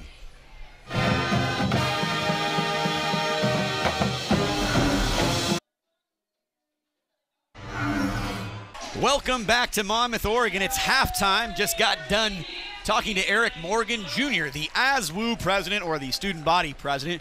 Very proud of his 100% on his map test in history, but also proud of his collaborative efforts with student governments all across the state of Oregon and helping lower or keep tuition as low as possible. Michael, pretty interesting first half. I mean, some of it was marred very much by the amount of penalties. Looks like there were roughly 16 of them called for over 140 yards. But if you look at other things that are just exciting about Western Oregon, 44 plays in the first half. That's a lot of plays, Michael. 326 total yards, and they had the ball 19 minutes. Those are all pluses and a reason that they lead by 8 at 24-16. Yeah, a big difference in the game right now is the rushing yards. With Nico Jackson, Amari Land, Ty Curry controlling the ball in that first half, they're able to outgain Midwestern State by over 115 yards on the ground itself. Passing game has been pretty similar for both teams. Some big chunk plays here and there and a lot of 10-yard passes. But again, the run game is the big difference right now, and especially with Nico Jackson and Amari Land. Of the 44 plays today, Michael, it looks like I do a quick count of 26 times this ball has been on the ground. Land, obviously, 73 yards on 8 carries. Nico Jackson, 9 carries for 59. Curry, 7 times for 41 yards. And they've used Marquise Sampson a couple times, as they did a week ago, to basically give a different look. And in that different look with Marquise Sampson, Michael, it opened up a part of this offense that you and I had been waiting to see since September. Evander Willingham able to get a long 58-yard touchdown. And again, a play that didn't look like it was going to be much more than a gain of 5 or 6 yards, but once he made one man miss, there was nobody else there, and he's able to make his way down the field for the touchdown. A great job by the bigger guy. Again, like I was saying earlier, the smaller defenders, you think they might be able to catch up to him, but he had just enough speed to take it to the house. And you like to see Western Oregon continue to do those things in the second half. Again, whichever team makes the least amount of mistakes here, if they can cut down the penalties. As much as the yards have been gained in that first half, a lot were taken back. A couple of big plays taken back because of penalties. Whichever team can eliminate those in the second half will win this game. Western Oregon with an 8-point cushion right now. They're looking good for that right now. Both of these offenses, Michael, doing quite well in the red zone. A perfect 5 for 5 between both teams, with Midwestern State going 3 for 3 and Western going 2 out of 2 each time that they've been into the red zone. Looking down the receiving core today, Michael, Willingham, Ford, Land, and Sampson. How is it your Marquise Sampson, you got 12 yards, and that was the shortest catch of anybody today? Yeah, it's funny. Just 4 receptions, but very big plays the whole time. Sampson, that was a first down play at the time. You don't think about it now, but it was during that last drive. He gets that first down on a 3rd down. They're able to work their way down the field. And then Amari Land with that spectacular play to finish out the half. It's a great team effort. Not a big receiving day for the receivers of Western Oregon, but the plays they're making are very important and have counted for points in the long run. Talking about those penalties, MSU gets hit for 8 for 84 yards, and Western Oregon 8 for 57 yards. 3rd down conversions, this is probably a story of the game right now for the Mustang offense. They have not been able to convert in the 4 opportunities, and Western Oregon has been able to stave off or keep the drive alive, getting 5 out of 9 on 3rd down. Again, establishing a tempo and identity through this offense, Michael. from day one of being able to put Land, Jackson, and Curry on the ground. And we had that opportunity there in the second quarter to see Curry actually go on, I think, 3 plays back to back to back with the draw. And they've done a good job with that. Ty Curry running the option plays, Nico Jackson running the ball down the field. Just need to continue that in the second half. Control the clock. And they had the time of possession 2-1 in that first half. If they could do that again, I think it should be an easy victory for Western Oregon. Again, the coach is saying that this team is one of the tougher teams they played this whole season. They're dominating this first half if they get rid of the penalties. Tristan Williams, a week ago, we said, putting 70 points up at the helm for the Mustangs. Could say he's been held in check. Very efficient, 8 of 12 for 155 yards, but has not been able to keep the offense going. As we said, 0 for 4 on third down conversions. He's handed the ball off to Lazarus Fisher 5 times for 39 yards. And Quentin Childs coming into the game, Michael, averaging roughly 5 yards a carry, has been relegated to 14 yards on 6 carries. Again, another sign of just how good the front four has been here during the Wolves season at home. All season long, the defensive line has been spectacular. They don't lose the game by being run on very, very much this whole season.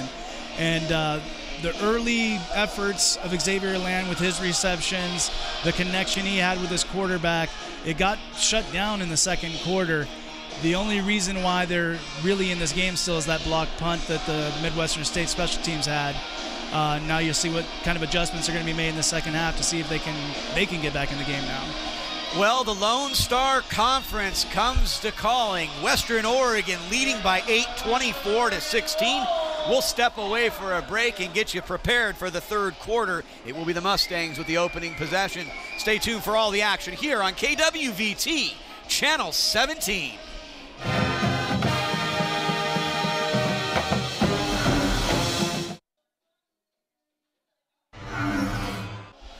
Good news to report.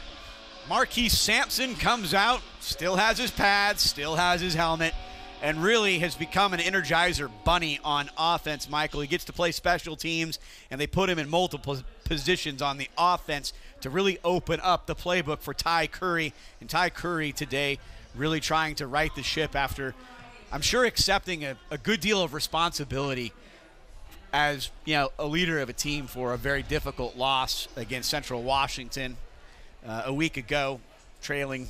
Well, they never trailed the game. They were up 14 to begin the game, and then they were up 14 with roughly 6.5 minutes remaining, and then they lose that game kind of in heartbreaking style in overtime. But Ty Curry really kind of righting the ship. Yeah, I'll jump ahead because we're going to talk about it eventually today. But Ty Curry being the leader, one of the captains of this team, and just named to the GNAC All-Conference academic team again recently. He's a smart kid and knows how to, forget the past and keep going. And he's been doing what he's been doing all season, which is control the game. He's the one running the ball. He's the one deciding when to hand off to the running backs. He's been doing a fantastic job most of the season. He's forgot about it already. Good quarterbacks always forget about it. Good players always forget about it. It's very, very evident. Yeah, and I think to also mention, to go along with Ty Curry, 13 other players, 14 players land on that GNAC All-American academic team. It's a great deal when you think about being basically a student athlete. Isaiah Abraham, Avery Belinsky, Kyle Cornett, Ty Curry, Kaylee O'Garrigan, Andrew Gross, Mac Little, Derek Parnell, Jalen Parnell, Jacob Pruitt, Joey Ruse, Drew Tingstead, Aaron Turner, Ryan Worthley. Congratulations to being mentioned and on the All-GNAC, All-Academic team. Congratulations on the hard work in the classroom and on the field. They've put 15 minutes back on the clock, and it will be the Mustangs opening up the third quarter, receiving a kick from Andrew Gross. Gross able to tack on his second field goal of the season, Michael. Barely crossed the crossbars, but it doesn't matter. Kick was good. Yeah, you don't want to leave it up to the ref to decide if the one high up above the goalpost is good or not. He put it right down the middle for him to know that it was a good kick. Good job by Gross in that first half. Still a beautiful afternoon, probably in the mid-50s. Michael just needs to move around a little bit since it's chilly up here in the booth. I got a sun break while you were interviewing at the halftime, so that was nice. Watching the dance team figure out the music. It was a good halftime. Some Halloween music. Yeah. Halloween next Thursday. It's the largest consumption of pizza in the United States today, just beyond candy as well. Here we go. Mustangs will get a low kickoff from Gross. And a gaggle of tacklers will take down the Mustangs as they will come out on offense. And again, the aerial attack that I kind of was worried about has been somewhat nullified by great open field tackling, and they have had to make some tough tackles today. They've gotten some chunk yards out of those 8 receptions, but Joey Sinclair and Curtis Anderson anchoring the defensive backfield. Williams now in the shotgun. Hands the ball to Childs. Very pedestrian and vanilla play from the Mustangs. And again, Western Oregon's defense definitely has some strengths. You see Worf and the rest of the big guys down there in the backfield right away. Tackle for a loss, 2nd and 10 here. For Midwestern State back already on the field going. Ball thrown behind the intended target. Braylon Evans was out on land, it looks like. And again, Braylon Evans always doing a good job at cornerback. They leave him out there man-to-man quite a bit, doing a good job on that one. It is 3rd and 10 for this first drive of the second half for Midwestern State. Big play here. Harrison was the intended target. 3rd down and 10 on the 30. Changing up the play is Williams. He's throwing. Flushed out of the pocket. He's throwing it out of bounds. And again, great discipline and fundamentals being shown by this defensive squad right now. And they have an opportunity with this first possession to extend their lead after the Omari Land wonderful touchdown, as basically it was created by Curry keeping his feet and Land taking it in 34 yards but doing the lion's share of the work. Parnell going to be back deep looking for the kick, and it's away from him, and it'll go out of bounds, and Western Oregon will get the ball right around the 34-yard line. The Wolves offense will come back out on the field. Curry, I think, has really gone out of his way to showcase or want to get Thomas Wright the ball. I always like looking at him. I just think he's got a clean look to him, number 11. Thomas Wright is 6'6", and he's a redshirt sophomore from Reno, Nevada. And with all the receivers, they have some really great speed out there, and you just let Ty Curry, if you give him some time, he can find his receivers down the field. Nico Jackson in the backfield right now with the fullback. Looks like they may be running the ball or have some play action to start this third quarter for Western Oregon's offense. Murphy comes in motion. Jackson gets it. And going on to the left side again, and Jackson's trying to turn it upfield. Smart play from number 7.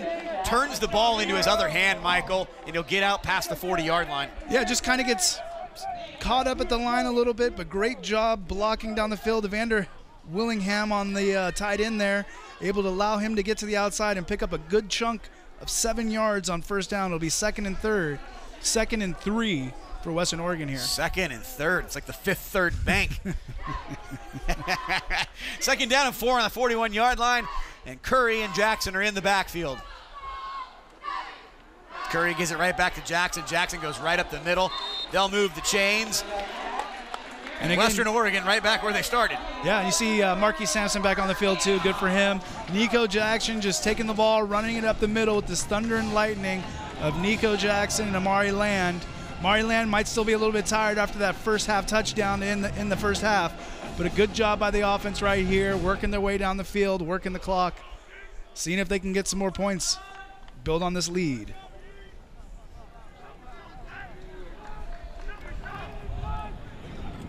Western Oregon going to rely on great offensive line play that is giving them the ability to do anything they want in this football game. Run and pass. A little bit of penetration by the Midwestern State defensive line on that play, but still good blocking. Nico's able to let somebody just shrug somebody off and pick up a positive gain there of about 2 yards, maybe 3. 2nd and 8 yards we'll save for Western Oregon. Curry, again, I'm just kind of impressed with how deliberate he's been today. I think there were times last week, Michael, that, homecoming weekend, you have a chance, if you win that game, to at least get your first share of the GNAC title in school history as Land goes off the left side. And look at Omari Land push that pile. Great job by Omari Land. It takes 5 people to take him down on that play. But another positive game, just working down the field 3, 4, 5 yards at a time that will get you a first down and a win. So it does set up 3rd down and 3 yards here for Western Oregon. And we'll see if they just keep powering it on the ground right now with Omari Land in the backfield. Almost no reason not to. Take care of the football and reward number 23 and number 7 for really controlling this game. And you always have that option of Ty Curry just deciding to keep the ball himself and getting a first down. So a lot of options here for Western Oregon. Curry gives it to Land. Land's going to get out there. He turns the corner on the 40, going to the 30, and only the sideline gets in his way. And Ty Curry was on his way out, Michael, to try to throw a block. Yeah, the play doesn't look like it's supposed to go that way. It looks like it's trying to go to the middle, but Omari Land just takes it to the outside, uses that speed, works his way down the field. Another first down for Western Oregon as they continue to just grind this ball on the ground to start out this 3rd quarter. Placing the ball on the 31-yard line. It was a quick 3 and out for the Mustang offense. And Western Oregon threatening to make them pay for it. Curry will have 3 wide receivers at the top of your screen. Sampson, Reed, and it looks like Murphy, but Land getting rewarded, handing him the ball again. And he just gets his center of gravity and turns it upfield, and he'll get another 6 or 7 yards. Yeah, great job again. Omari Land just taking the ball, waiting for his blocks to develop in front of him, just works his way up the middle, and it does take more than one person to take him down each time, just using that power. You think of him as the fast, shiftier one and Nico Jackson being the powerful one, but they're both powerful and fast. Good job by this running back duo today. Again, a wrinkle in the offense, Michael, that we've got to see twice today. Jackson and Land have caught the ball out of the backfield. And Curry keeps it himself, and it would have been nice if he'd been able to pitch that ball or get it to Land. And as it looks like they're trying to do another option play here, Jackson. Ty Curry hands the ball off, and it doesn't hand the ball off, and it looks like a short loss, and now we have an injury on the field. According to the truck, they said number 79, Christian Needham, 6'3", junior from Portland, Oregon, and Lincoln High School, is the player hurt on the field. Let's take a step away. We'll get back to the action here in the 3rd quarter on KWVT, Channel 17.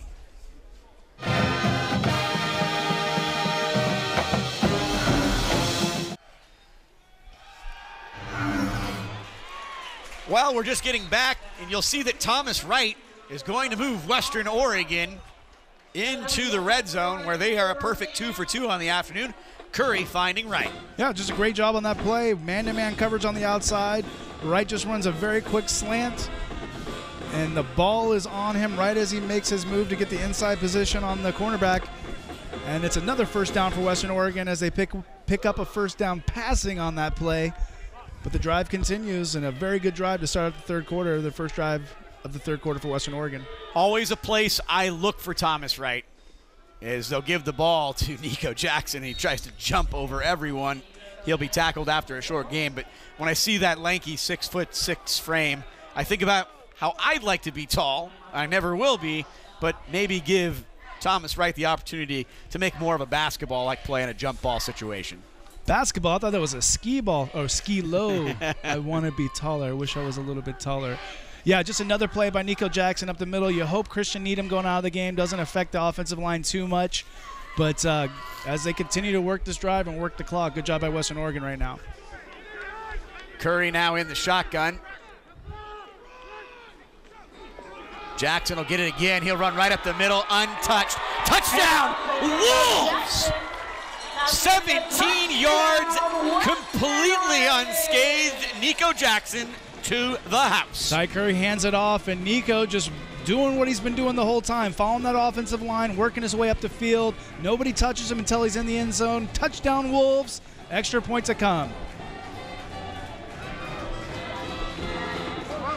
Wolves now leading by 14 at 30-16. Gross's kick is up, and it is good. Wolves now extend their lead to 15. Third quarter action will be live here when we come back on KWVT Channel 17.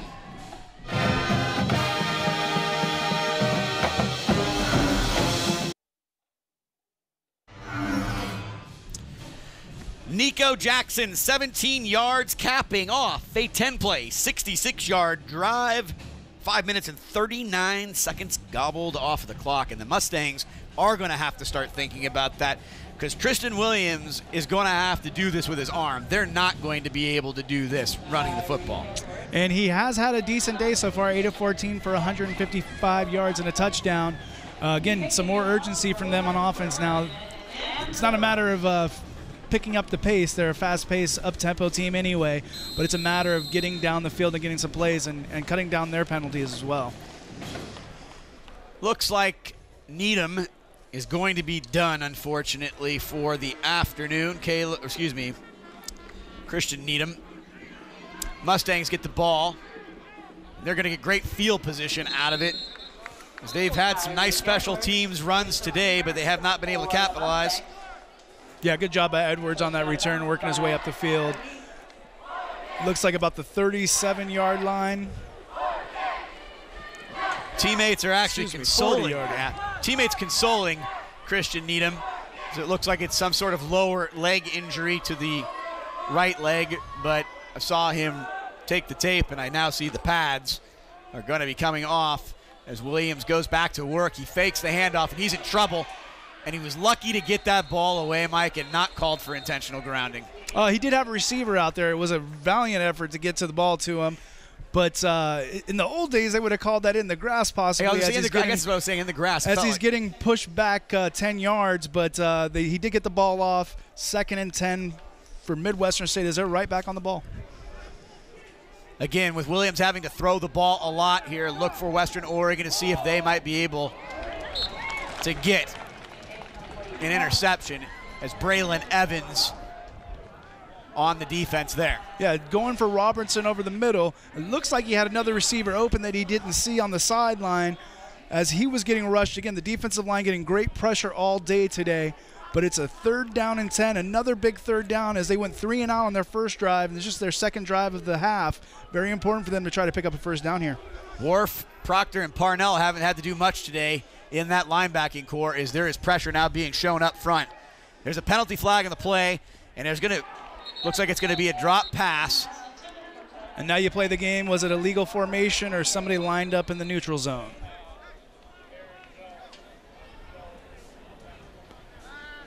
Western Oregon defense indicating it will go against the Mustangs.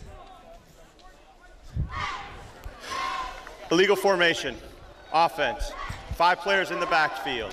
That penalty is declined. The result of the play, 4th down. Dylan Spears is going to have to come out and kick. Spears on the afternoon. This will be his 4th punt. His average is about 42 yards per kick. Got a 51-yarder off in the first half. Another good job by the Western Oregon defense with another 3 and out, assuming they do punt the ball here. Jalen Parnell having himself an afternoon defensively. Now see if he can do something on special teams. Almost blocked by the Wolves. Decent kick from Spears, and Parnell gets away from it. And it takes a great bounce for the Mustangs, and it's going to go all the way down to the 12-yard line. Almost a disaster, as it looked like the Western Oregon defenders were able to get into the backfield, possibly block that punt. But he does get that great punt off, a good roll. Western Oregon starting out inside the 20-yard line. Again, you just can expect them to just keep running the ball, working their way down the field with Nico Jackson and Amari Land. Every once in a while, Ty Curry taking it off with him for himself. It'll be the key to the victory for Western Oregon at this point. I purposely have tried not to use the word, but I mean, I'll say carryover effect. There's not really been a carryover effect from the loss a week ago. Really feels like very business-like. And in some ways, Michael, I think I like your assessment. I just think the matchup was probably the right thing for them today, and they've exploited everything that they can so far. Curry is going to throw it on 1st down. Flush to his left. throws it out to Murphy. Murphy gets hit immediately, takes it to the 19-yard line, 7-yard pickup on first down. Yeah, great job. The defense running a zone there, and he's looking down deep down the field. Nobody's coming open, but he sees Murphy on the sideline. His outlet receiver, his safety receiver, gets it down to him for a good positive gain on first down. It sets up second and about 4 yards for Western Oregon. And as you're saying, business-like all week. They said that this team was the toughest team they're playing all season so far, and they've all been game face all day. Land will get it, not much there. If we're talking about psychologically, maybe the toughest team they were going to play today was themselves. For sure, and again, if you were to play this game in Texas, the result might be the opposite of what it is right now. These two teams are very close to each other, and you see Western Oregon fixing their mistakes of the penalties and those type of things they had problems with in the first quarter. And since they've eliminated those, they've taken control of the game.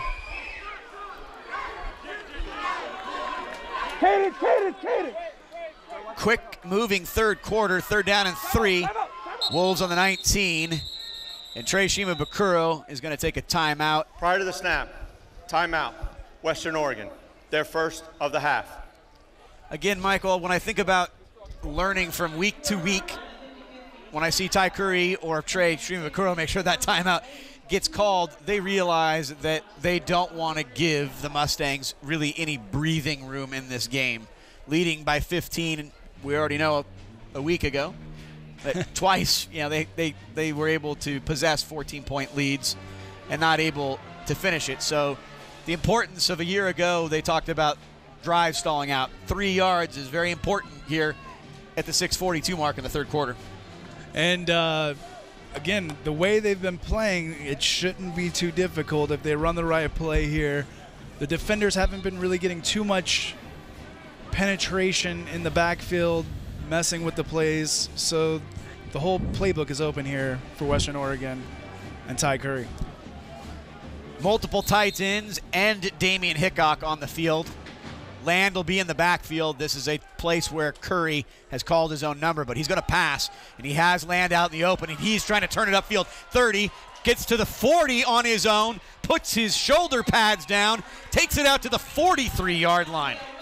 And after the video game-like play at the end of the first half, Amari Land's feeling it as he's working his way down the field, trying to set up the defensive back there to see if he'll fall down. Good job by a tackle by him down the field. But another first down for Western Oregon is it looks like they had the defense confused on who to cover everybody in that 5-wide formation. 2 receptions for Amari Land, 1 a 34-yard touchdown to end the first half, and now a 23-yard pickup and first down and breathing room for this Wolves offense as we head to the 6-minute mark in the third quarter. They'll reward number 23 with a carry straight ahead, but nothing there.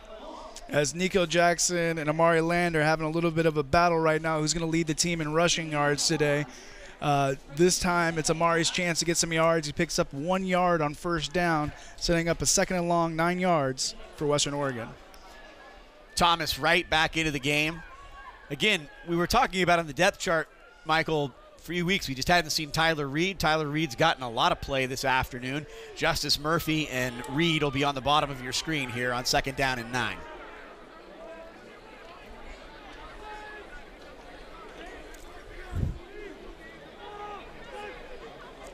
Curry hands it to Land. Land makes another man miss. And Omari Land really, so far, is maybe the real difference in this football game, or looks like the best player on the football field today. Yeah, like a pinball as he's going through. Somebody hits him, he jumps off of them, moves another way, but still working his way up the field the whole entire time, picking up positive yards. And about 7 on that play sets up a 3rd and 2 yards at the 50-yard line for Western Oregon.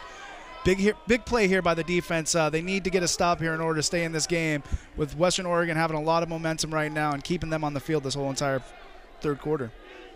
Really basically a manageable 3rd down and 2. Jackson gets it, goes straight forward. And I can't tell, Michael, but I think he's going to get it. Looks like he might be a little bit short. I think they may have given him just a little bit of a short spot on that one. I think he could have had another half a yard on that.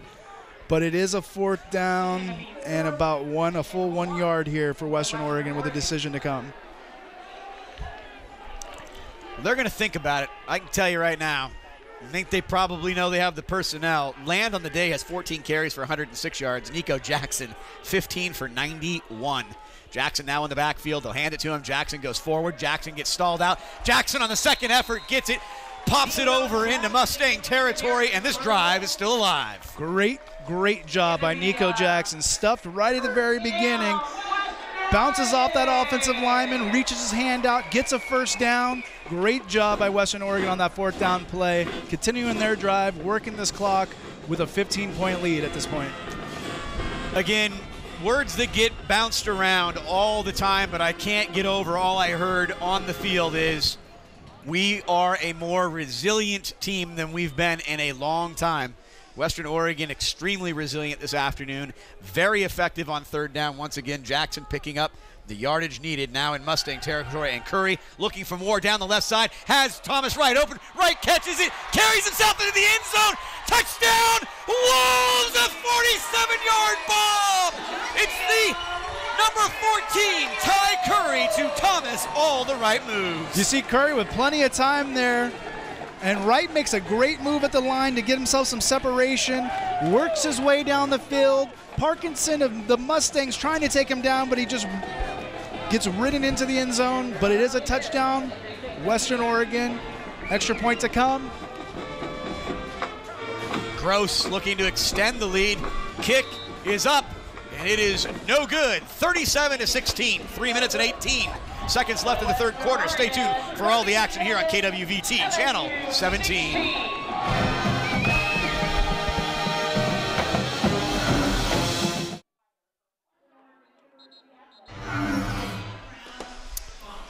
Maybe the new signature of this Western Oregon offense, Michael Brown, is big plays.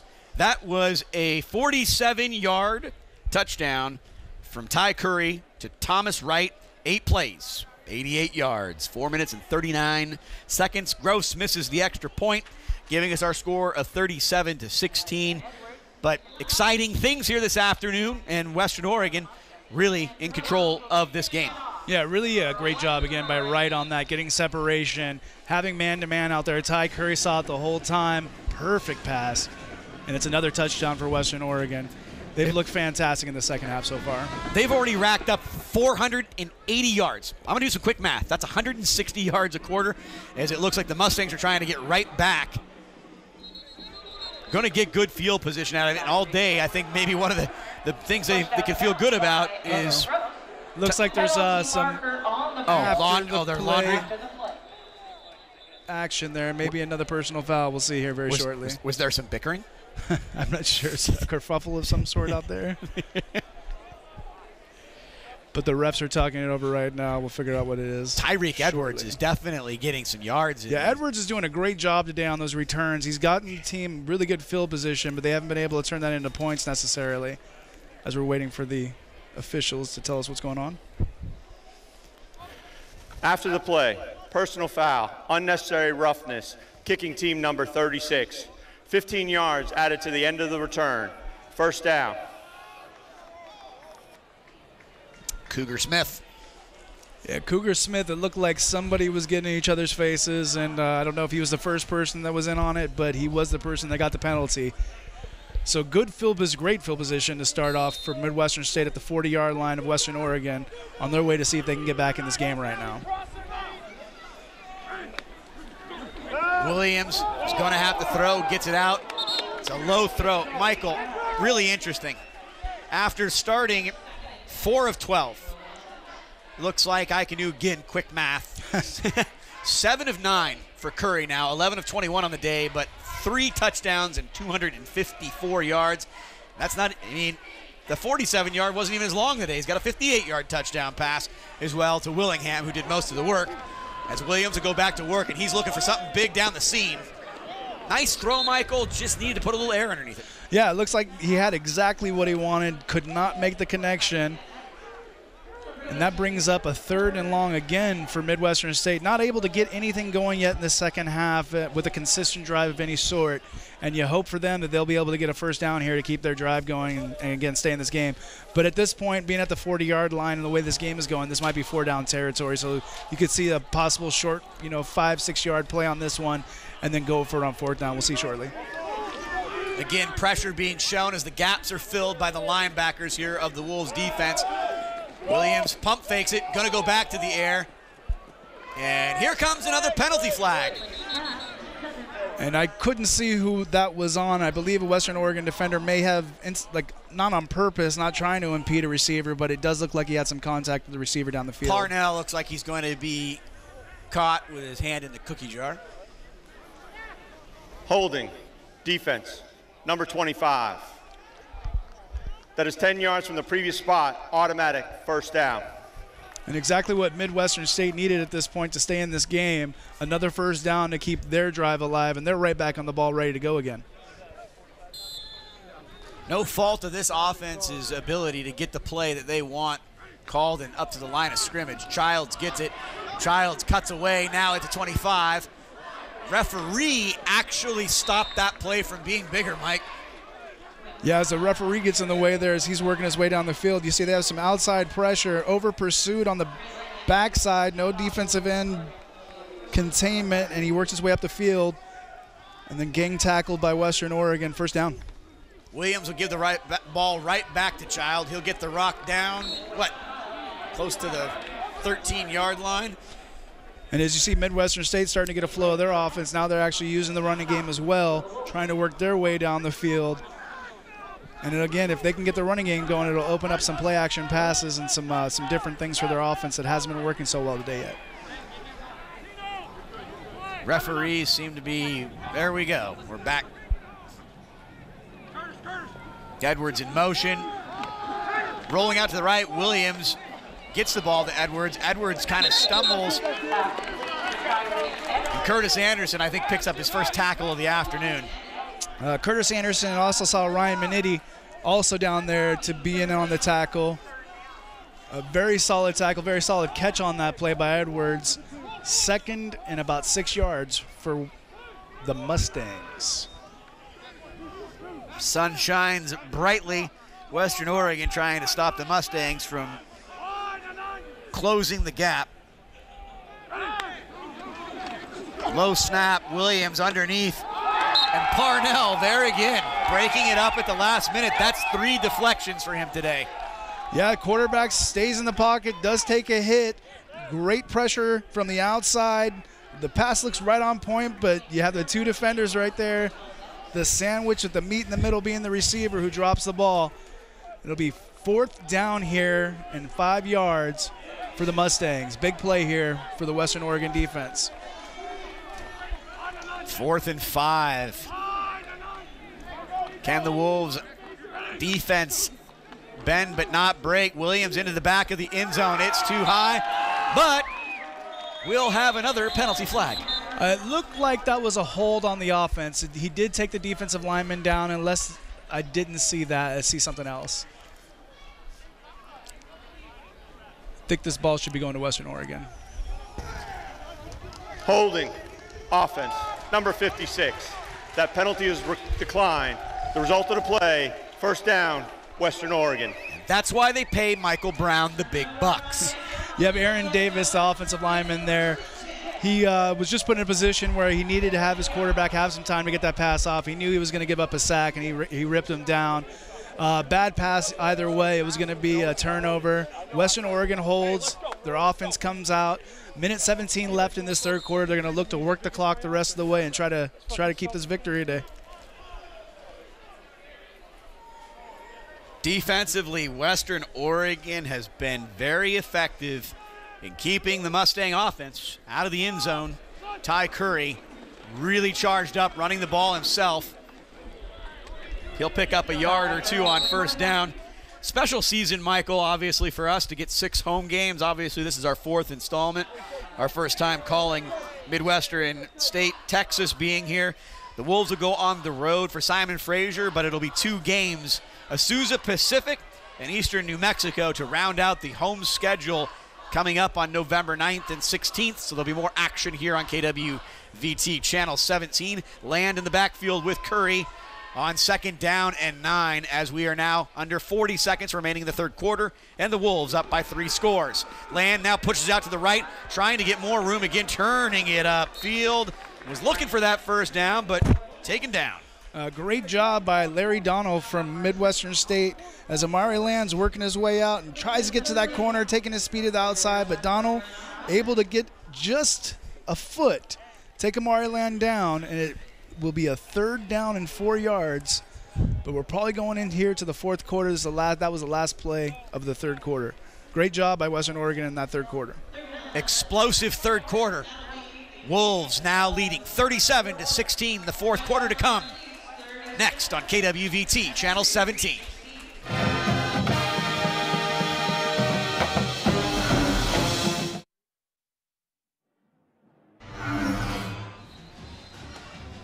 One of the things you look for is balance in a football team, Michael. Western Oregon today, 232 yards.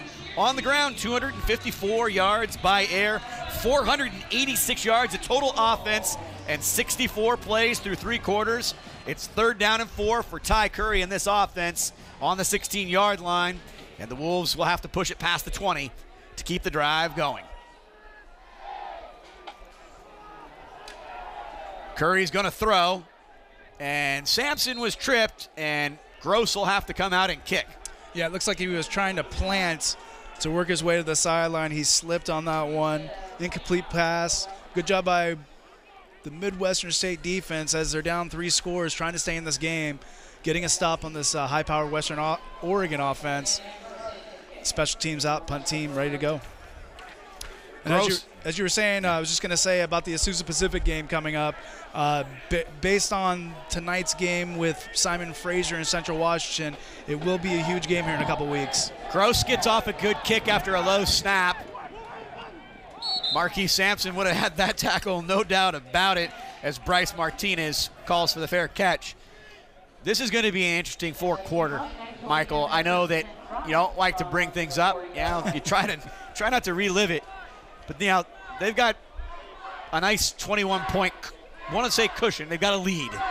Got to have to find a way to just finish this game out as strong as they have played through the 3 quarters. You can't rest on your laurels here. Just continue what they've been doing. Play good defense, no unnecessary penalties, and they're 14 minutes and 48 seconds away from a victory.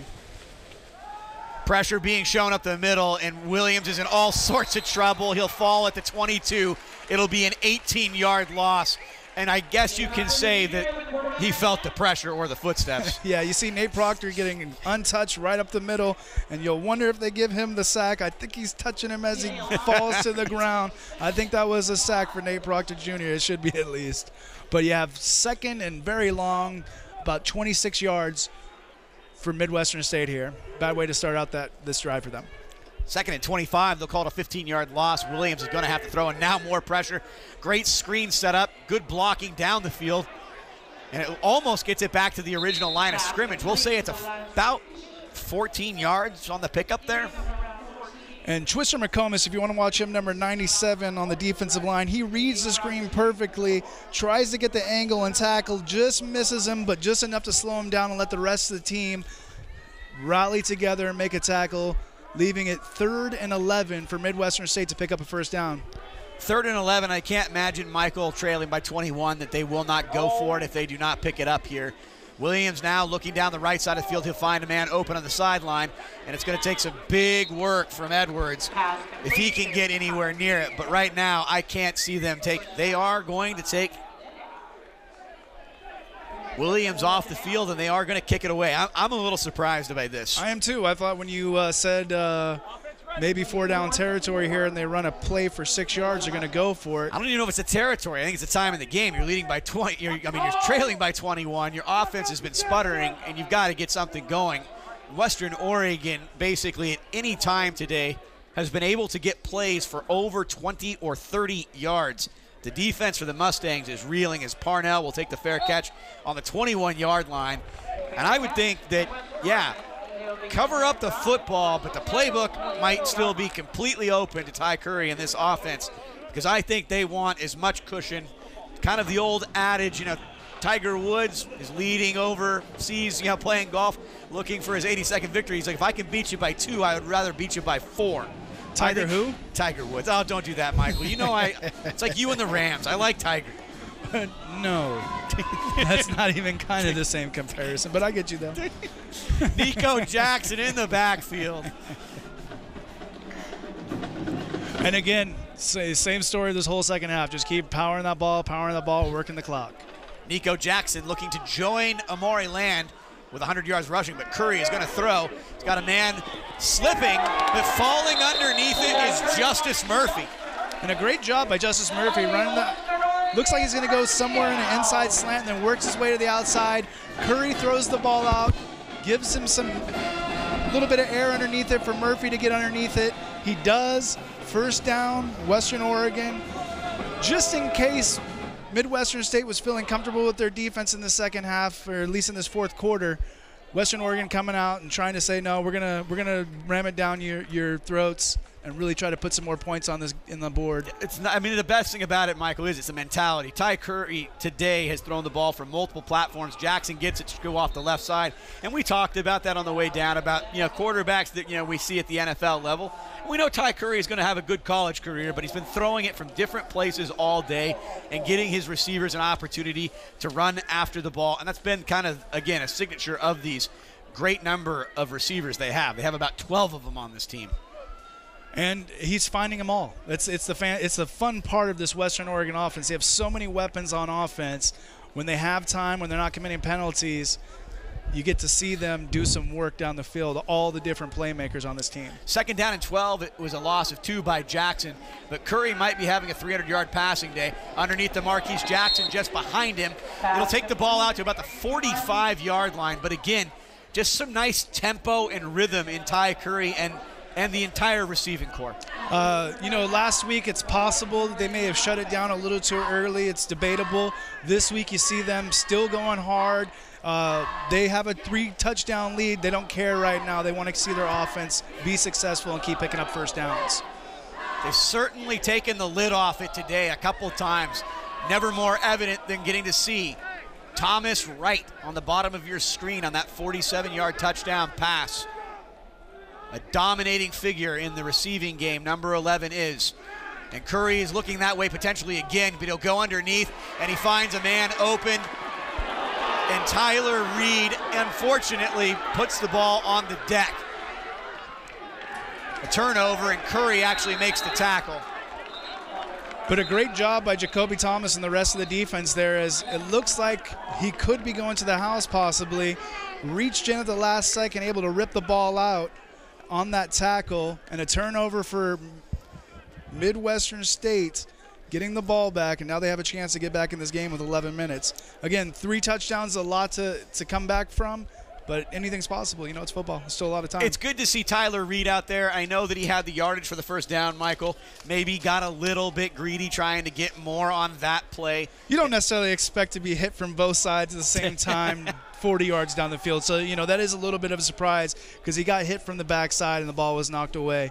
Again, it's just bad luck, a little bit of good timing for Midwestern State to have those 2 players converge on him at the same time. Mustangs catching a break as they had to punt that ball away after the previous possession. And again, I was a little bit surprised that the coaching staff from Midwestern State was electing to kick the ball away.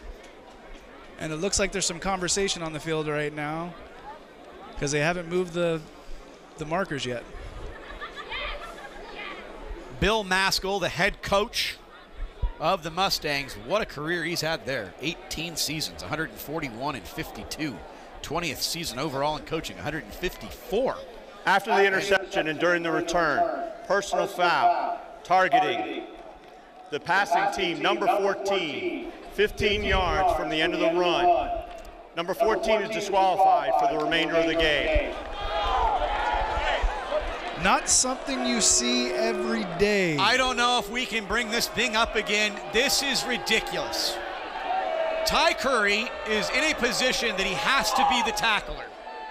They're saying, And at targeting, that means he's using the helmet correctly.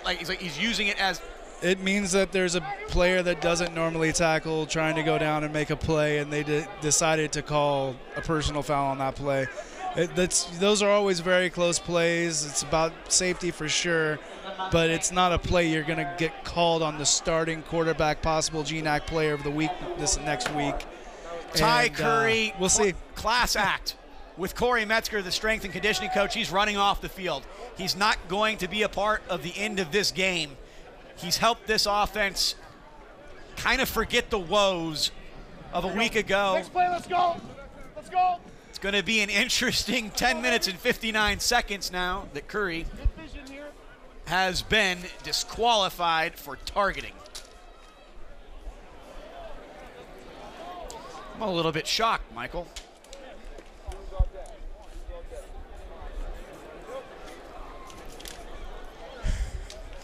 Michael and I sharing an inside joke in the booth. I'll get a good laugh about it.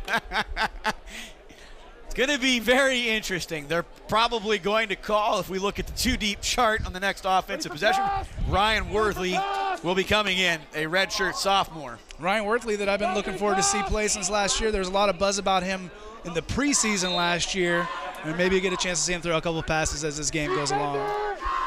Tristan Williams, the reigning player of the week in the Lone Star Conference, now going to the air, and almost a one-handed catch, but Braylon Evans there. And I'll tell you, maybe Braylon Evans goes a little bit unnoticed. You don't see many people even catch a ball near him. Yeah, they don't go his way very often. As you see, the ball is down the field. It looks like he has a chance at the catch, but Evans able to knock the ball away.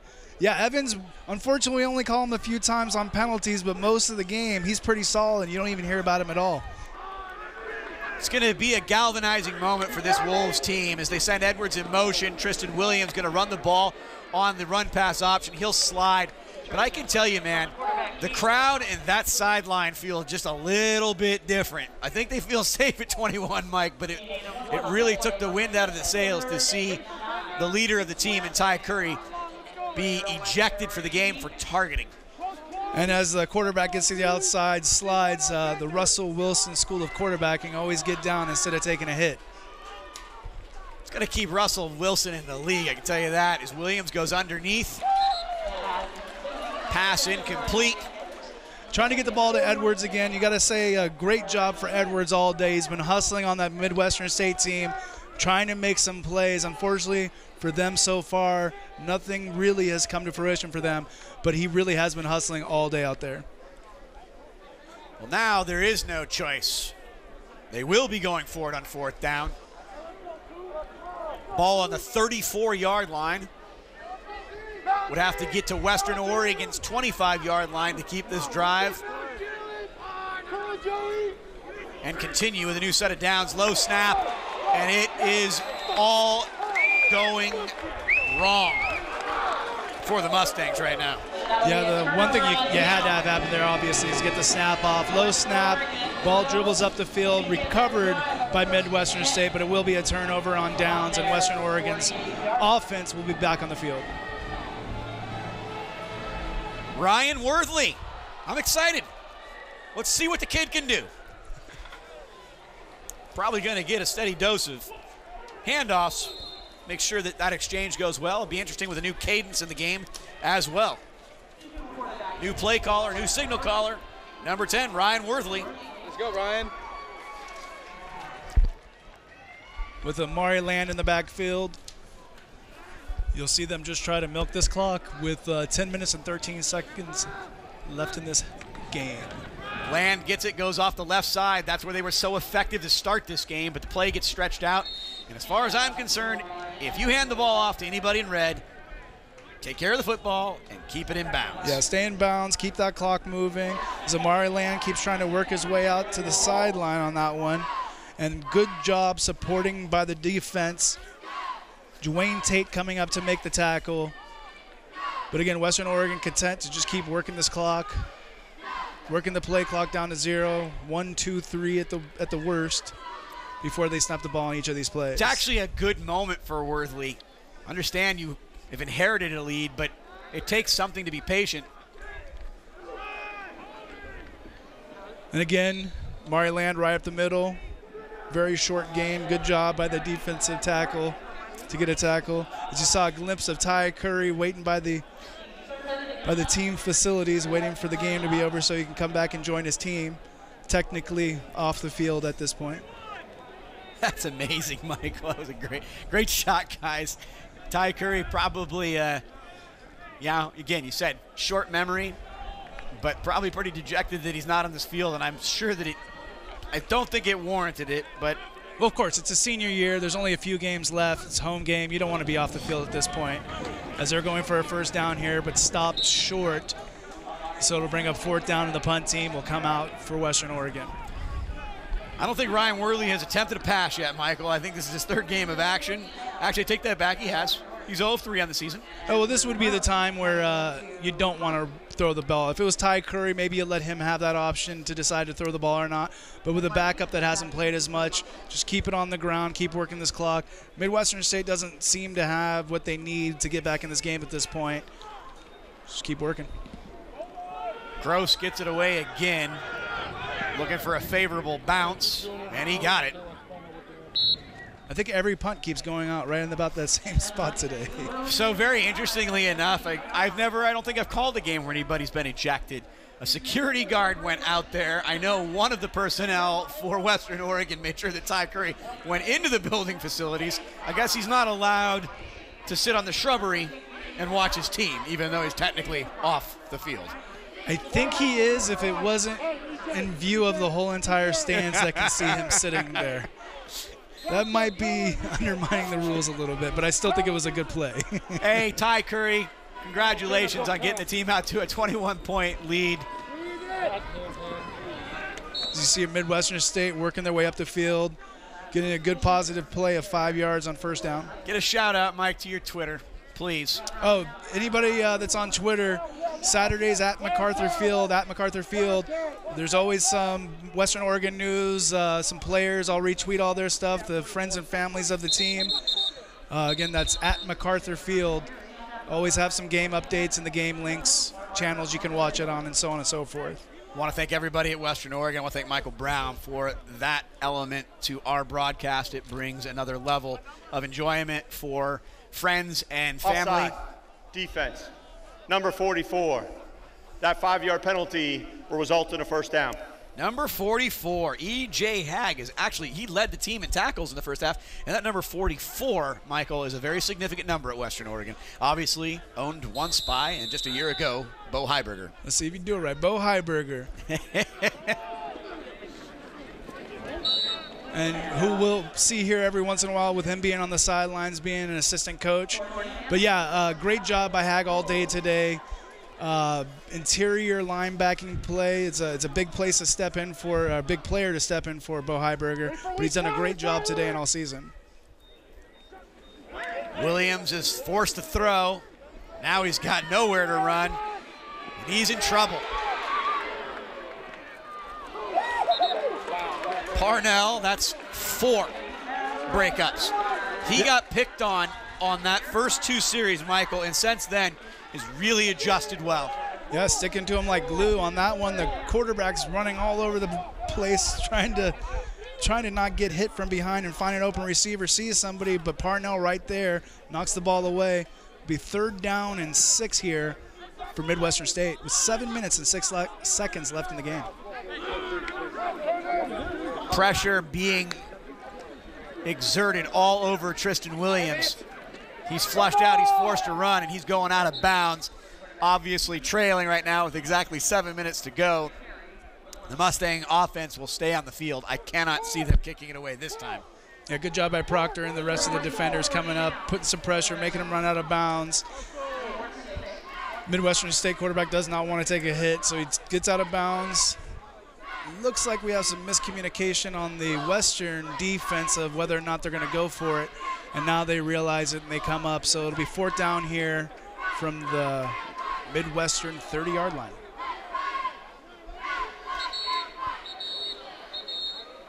Timeout going to be called by the Mustangs. We'll step away for a short break. More fourth quarter action coming up on KWVT, Channel 17.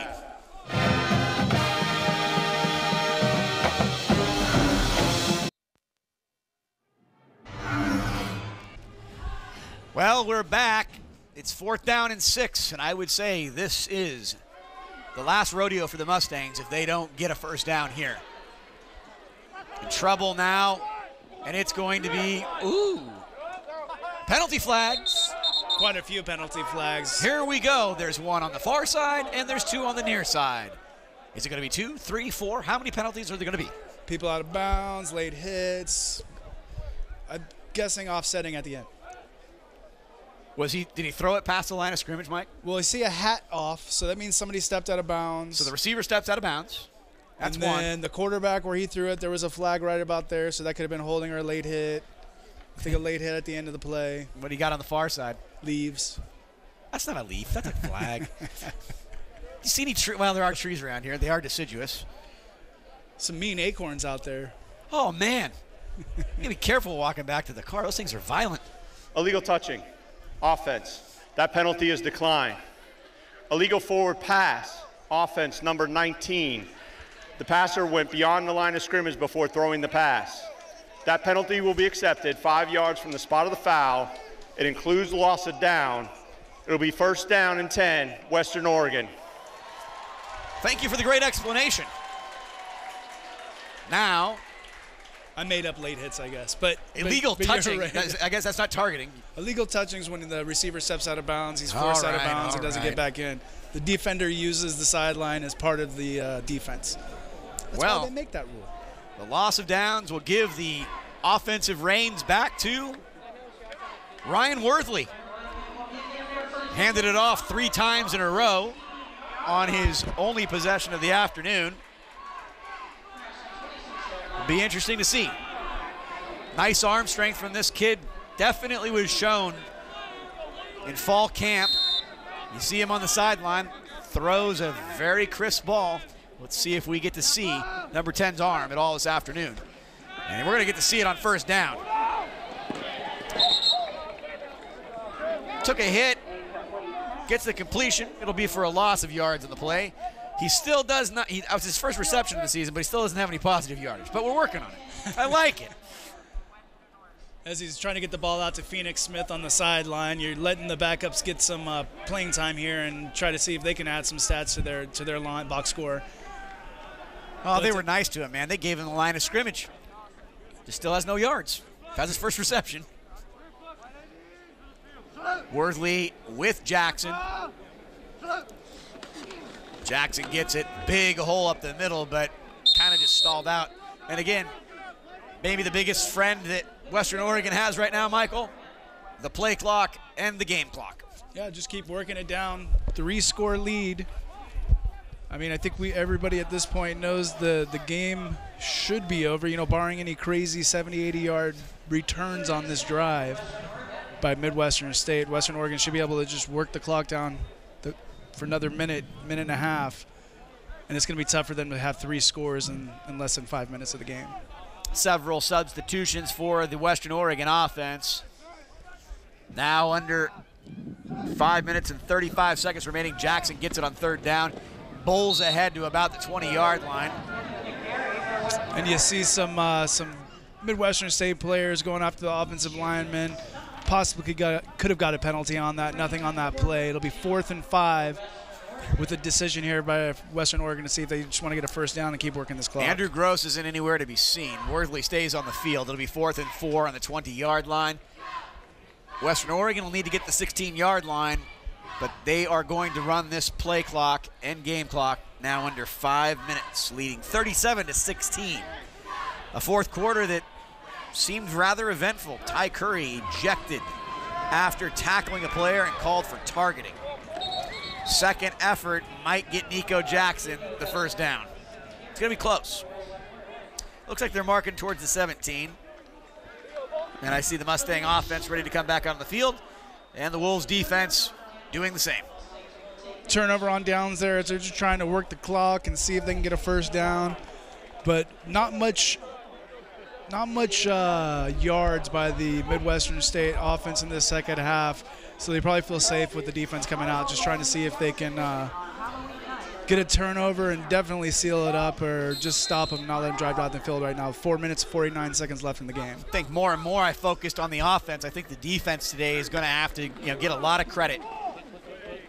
Pretty amazing. Childs drops the pass out of the backfield, but this Mustang offense against Texas A&M Kingsville dropped 10 touchdowns, and Western Oregon has held the Mustangs to only 16 points this afternoon. Pretty impressive. Great job across the board. TJ Wharf, Lovelace, both Proctors, Parnell, everybody, Curtis Anderson, everybody's doing some work today.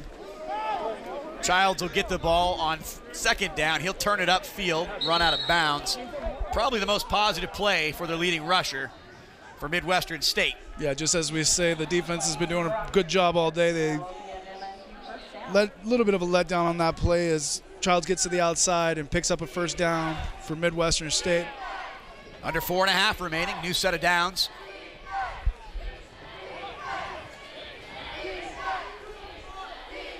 Tristan Williams looking for a bigger play here, throwing out to the left. And Curtis Anderson tips it to Braylon Evans. Evans now looking for an envoy that can carry him into the end zone. He gets more blocking. He gets hit at the 35. I can tell you, when Braylon Evans got that tip from Curtis Anderson, great play. Braylon Evans went full Neon Dion right here. As you see, he goes down the field. Curtis Anderson reads it the whole way from the safety position, knocks the ball away to his teammate. Braylon Evans picks it up. Yeah, throws that ball up in the air, say, I got it. Working his way down the field, trying to get some blocks. And at this point, don't get hurt, everybody. Just stay safe on this return. Get down the field. First down, Western Oregon, as they're going to try to work this clock for 4 minutes, see if they can finish this game. Omari Land, you might be right, actually. I don't think that was a flag. It's a leaf. Omari Land in the backfield. Ryan Worthley out for his third opportunity to run the offense after Ty Curry was disqualified for tackling someone, but they called it targeting. If you're just joining us, a wonderful second half explosion from the Wolves offense, but really buoyed Michael Brown by a defensive effort that was capped off by Anderson and Evans. That was a perfect example of the team play that this Western Oregon defense has been playing today. Curtis Anderson honestly could have made a better attempt at an interception, but he also saw his teammate right there and just kind of guided it down to him. Great job by the defense there. 10th overall interception for this defense this season. Second down and 9, not much there. Western Oregon, if they do hold on, which I believe that they will over the next 3 minutes, Michael, will run their record to 5-3.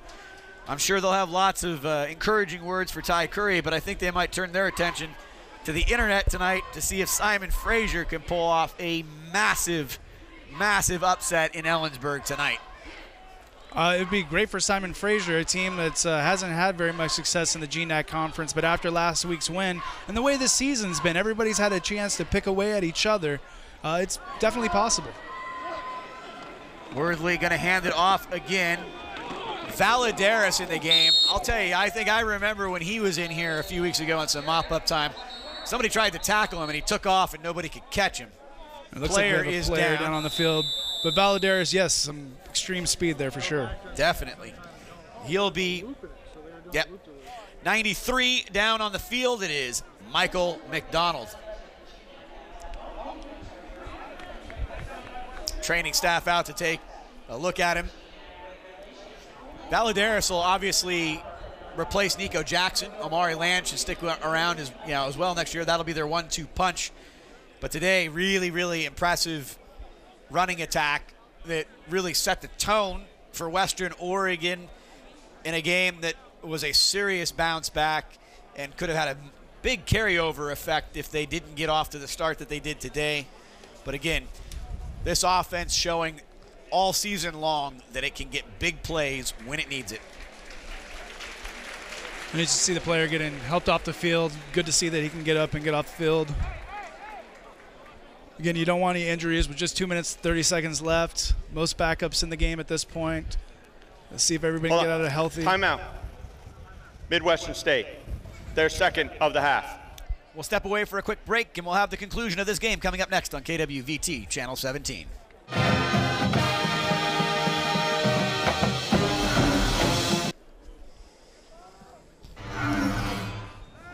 Worthley with a one-handed grab. Almost threw a perfect pass. We got back out of that break. A little tight, but it was okay. Worthley throwing a nice ball. Yeah, Shaw Jerome down the field. It looks like a great pass to him, and the defender getting there a little bit early. I guess late in this game, they decided not to call the pass interference on there with some definite contact. Turnover on downs. The ball goes to Midwestern State now with 2 minutes and 24 seconds left, 37-16 Western Oregon at this point. The Wolves football program certainly shrugged off a very difficult loss a week ago. A very lunch pail-like attitude this afternoon as all of their defensive starters, Michael, are still in there and basically playing with really, yeah, we talk about it every year. You have attrition within a program. There clearly is leadership, top down, and a great bounce-back performance for this entire program today. Yeah, this game, it's a non-conference game. You don't know how they're going to come out against them, if it matters to them, but it did. And this leads them to these last few GNAC games that for the first time in many years really matter as the season ends. So I'm going to make an utterance here that I'm going to be very careful. You've already used this word. It's not going to work against me today. I'm not going to jinx anything. But I'm going to tell a story about the future. And we're talking about finishing this season. There are approximately 3 games left in the season, Michael. Yes. Western Oregon will host Azusa Pacific here in 2 weeks. And if they were to win that game, they at worst would garner a share of the title. Good tackle there by Blaine Burnett up the field. First down for Midwestern State as there's a clock stoppage. As I think Arn Ferguson wants to talk with the defense to make sure everybody's on the same page right now. Also, not to let up any extra points here with 2 minutes left. Also, he could be calling his defense off the field too. He could be like, "Hey, I don't need anybody hurt. You know, whatever's going to happen is going to happen." But talking about what there is to look forward to, Western Oregon, obviously, what made the loss so tough a week ago, Michael, is that they would have controlled their own destiny to win their first GNAC title. They've never won that title, but a win against Azusa Pacific will secure at least a co-title with the Wildcats, assuming that the Wildcats win their final 2. Yeah, it comes down to whether or not Central Washington, if they lose any games the rest of the way out, Western Oregon has control again. And again, Western Oregon, if they can beat Azusa Pacific and Simon Fraser, it's a long ways from now because there's a lot of games to be played against Simon Fraser next week and Azusa Pacific in 2 weeks. But, yeah, it's theirs to win as long as they can take control of the rest of their games. If they play like they have today, even if they play like they did last week minus the fourth quarter, it shouldn't be a problem for them. Western Oregon will head to Burnaby, north of the border, a week from now, and that'll be a true test now that Simon Fraser, after 3+ seasons, actually 3+ seasons, I take that back, Michael, that's probably 5 or 6 seasons that they had not won a conference game, as Williams goes up deep. And that is unbelievable. That's one of the great athletic plays, and Parnell just made the play of the day. You have one of the other officials come in and say that he touched the official that was 15 yards down the field that could see right on the sideline there where the other ref couldn't see it. As you see here on the replay, they're saying he's out of bounds when he makes that leap and then throws the ball back in bounds. Wow, I thought they were – oh, he's out of bounds. Oh, so it's Curtis Anderson. It's Curtis Anderson. I was like, there's no way Parnell was out of bounds. Yeah, Parnell made a great play. That's one of those you don't get to see it again because there was no interception, but a fantastic job by Parnell on that play.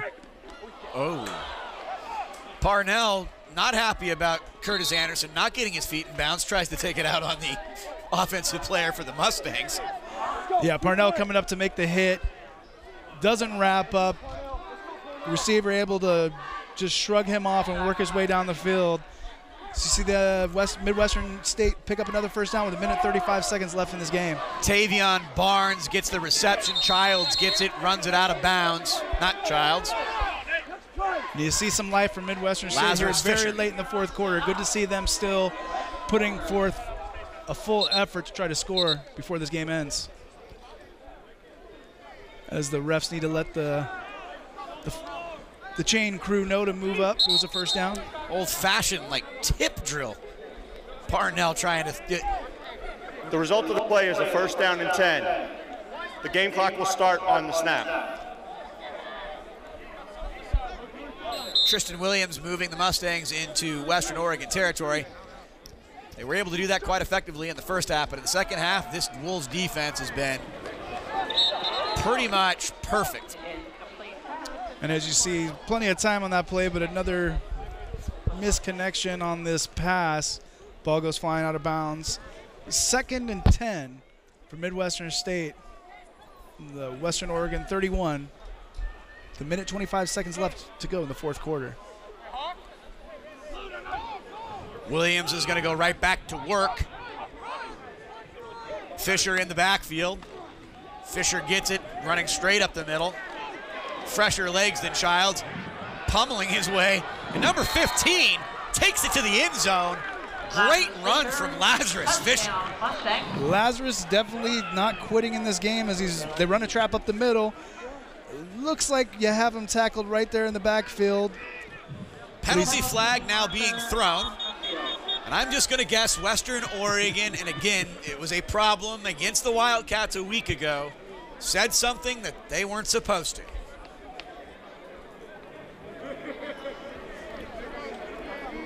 As the Midwestern State players are pointing to the Western Oregon side. Yeah, again, with not very much time left in this game, you want both of the teams to finish out strong, finish out clean. There's no unnecessary penalties at this point, no more. The result of the play is a touchdown. After the play was over, unsportsmanlike conduct, defense number 32. That penalty will be assessed half the distance to the goal. We will now execute the try. Nate Proctor Jr. picked up one of those penalties a week ago as well. Sometimes I think, emotions get the best of you. Happy to have a 21-point lead when it happens, or excuse me, a 15-point lead when it happens. As Midwestern State out here for 2-point conversion. Bad snap, and there will be no conversion. Low snap, quarterback decides to just go down on that. I mean, at this point, with a minute 15 seconds left, we might see an onside kick here. I can't see how you wouldn't, Michael. I mean, nothing against it. I mean, you've said it. Look, get your hands team out there, cover this thing up. And then down the ball 3 times and let this game be over with.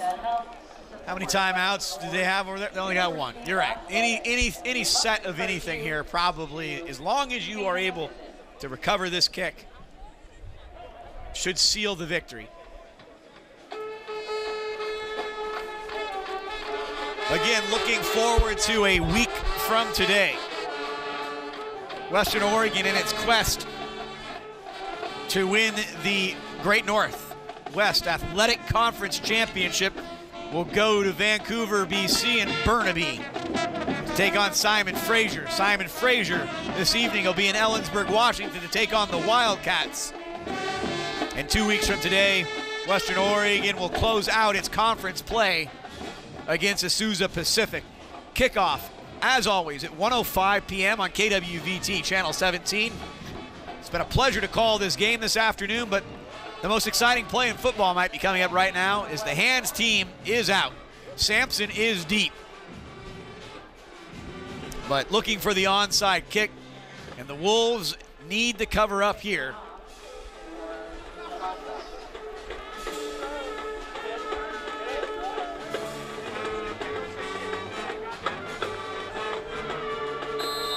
Mustangs coming out and looking to be an onside kick. Jerron Imbriani does. Big high bounce. And Curtis Anderson gets it. And that should all but do it, Michael. Looks like a good job by Curtis Anderson. The bounce that the kicker always wants, they got it on that one. Not enough guys down the field to try to get their hands on the ball. Curtis Anderson right there takes the ball. Good job.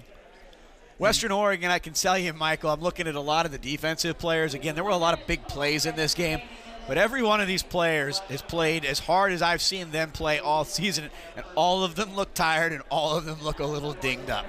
Yeah, I mean, they're traveling across the country, but they did a good job. It was a good game. It was a good game across the board. Victory formation by Ryan Worthley. Ryan Worthley had to come into this game early in the fourth quarter after a Tyler Reed fumble. And the Tyler Reed fumble on the ensuing play, the Mustangs were running it back, and Ty Curry made the tackle but was issued a penalty for targeting and disqualified from the game. Curry on the afternoon really set the tone as the senior leader, running the ball effectively and throwing the ball effectively and showing great poise in leading this team to a bounce-back victory. Don't think they're going to let them hike it one more time, as it looks like both coaches are going to come out and greet each other at the field. Michael, what a day for Western Oregon. A crushing defeat a week ago during homecoming. But they take care of the Lone Star Conference in a 37-22 victory today. Great job by Western Oregon across the board. Offense, defense, one special teams blunder on a block punt from Midwestern State. But otherwise, yeah, everybody put in work today and did a great job. Some special things that we got to see today, Michael. Ty Curry able to find Evander Willingham and able to find Thomas Wright. Two very big players with great ability once they catch the football. Great packaging here, Wright on the touchdown score there. Wright, who had a fantastic day today with 3 catches for 66 yards and a touchdown. See Midwestern State, they did have some good plays as they went along. They just couldn't keep enough of them together. And especially with the penalties that they had on their side of the ball, Western Oregon was able to dominate this game. Before Ty Curry had to leave the game unceremoniously from the targeting penalty, Curry, 14 of 25 on the afternoon, 267 yards, 3 touchdowns. A most impressive 507 yards and 82 plays of offense today, Michael. Again, MSU running the 62 plays today, but they only were able to get just over 300 yards total offense. Yeah, if Amari Land, as you see on that replay, he gets taken down by his shoelaces. He was taken down by his shoelaces 2 or 3 times. He may have had another 50 to 75 yards rushing. But a good job across the board by everybody. Again, Amari Land with 119 yards rushing. Nico Jackson with 101 yards rushing. Curry with 43. Fantastic team effort today. Great work from everybody on the crew. Western Oregon dominates the time of possession, almost holding the ball 2-1. 39 minutes and 40 seconds, 20-20 for MSU. It's Western Oregon coming out on top this afternoon, 37-22, moving their overall record to 5-3. They'll head to Vancouver, BC to take on Simon Fraser, and we'll be back on KWVT Channel 17 at 1:05 p.m. in 2 weeks to take on the Azusa Pacific and the final conference game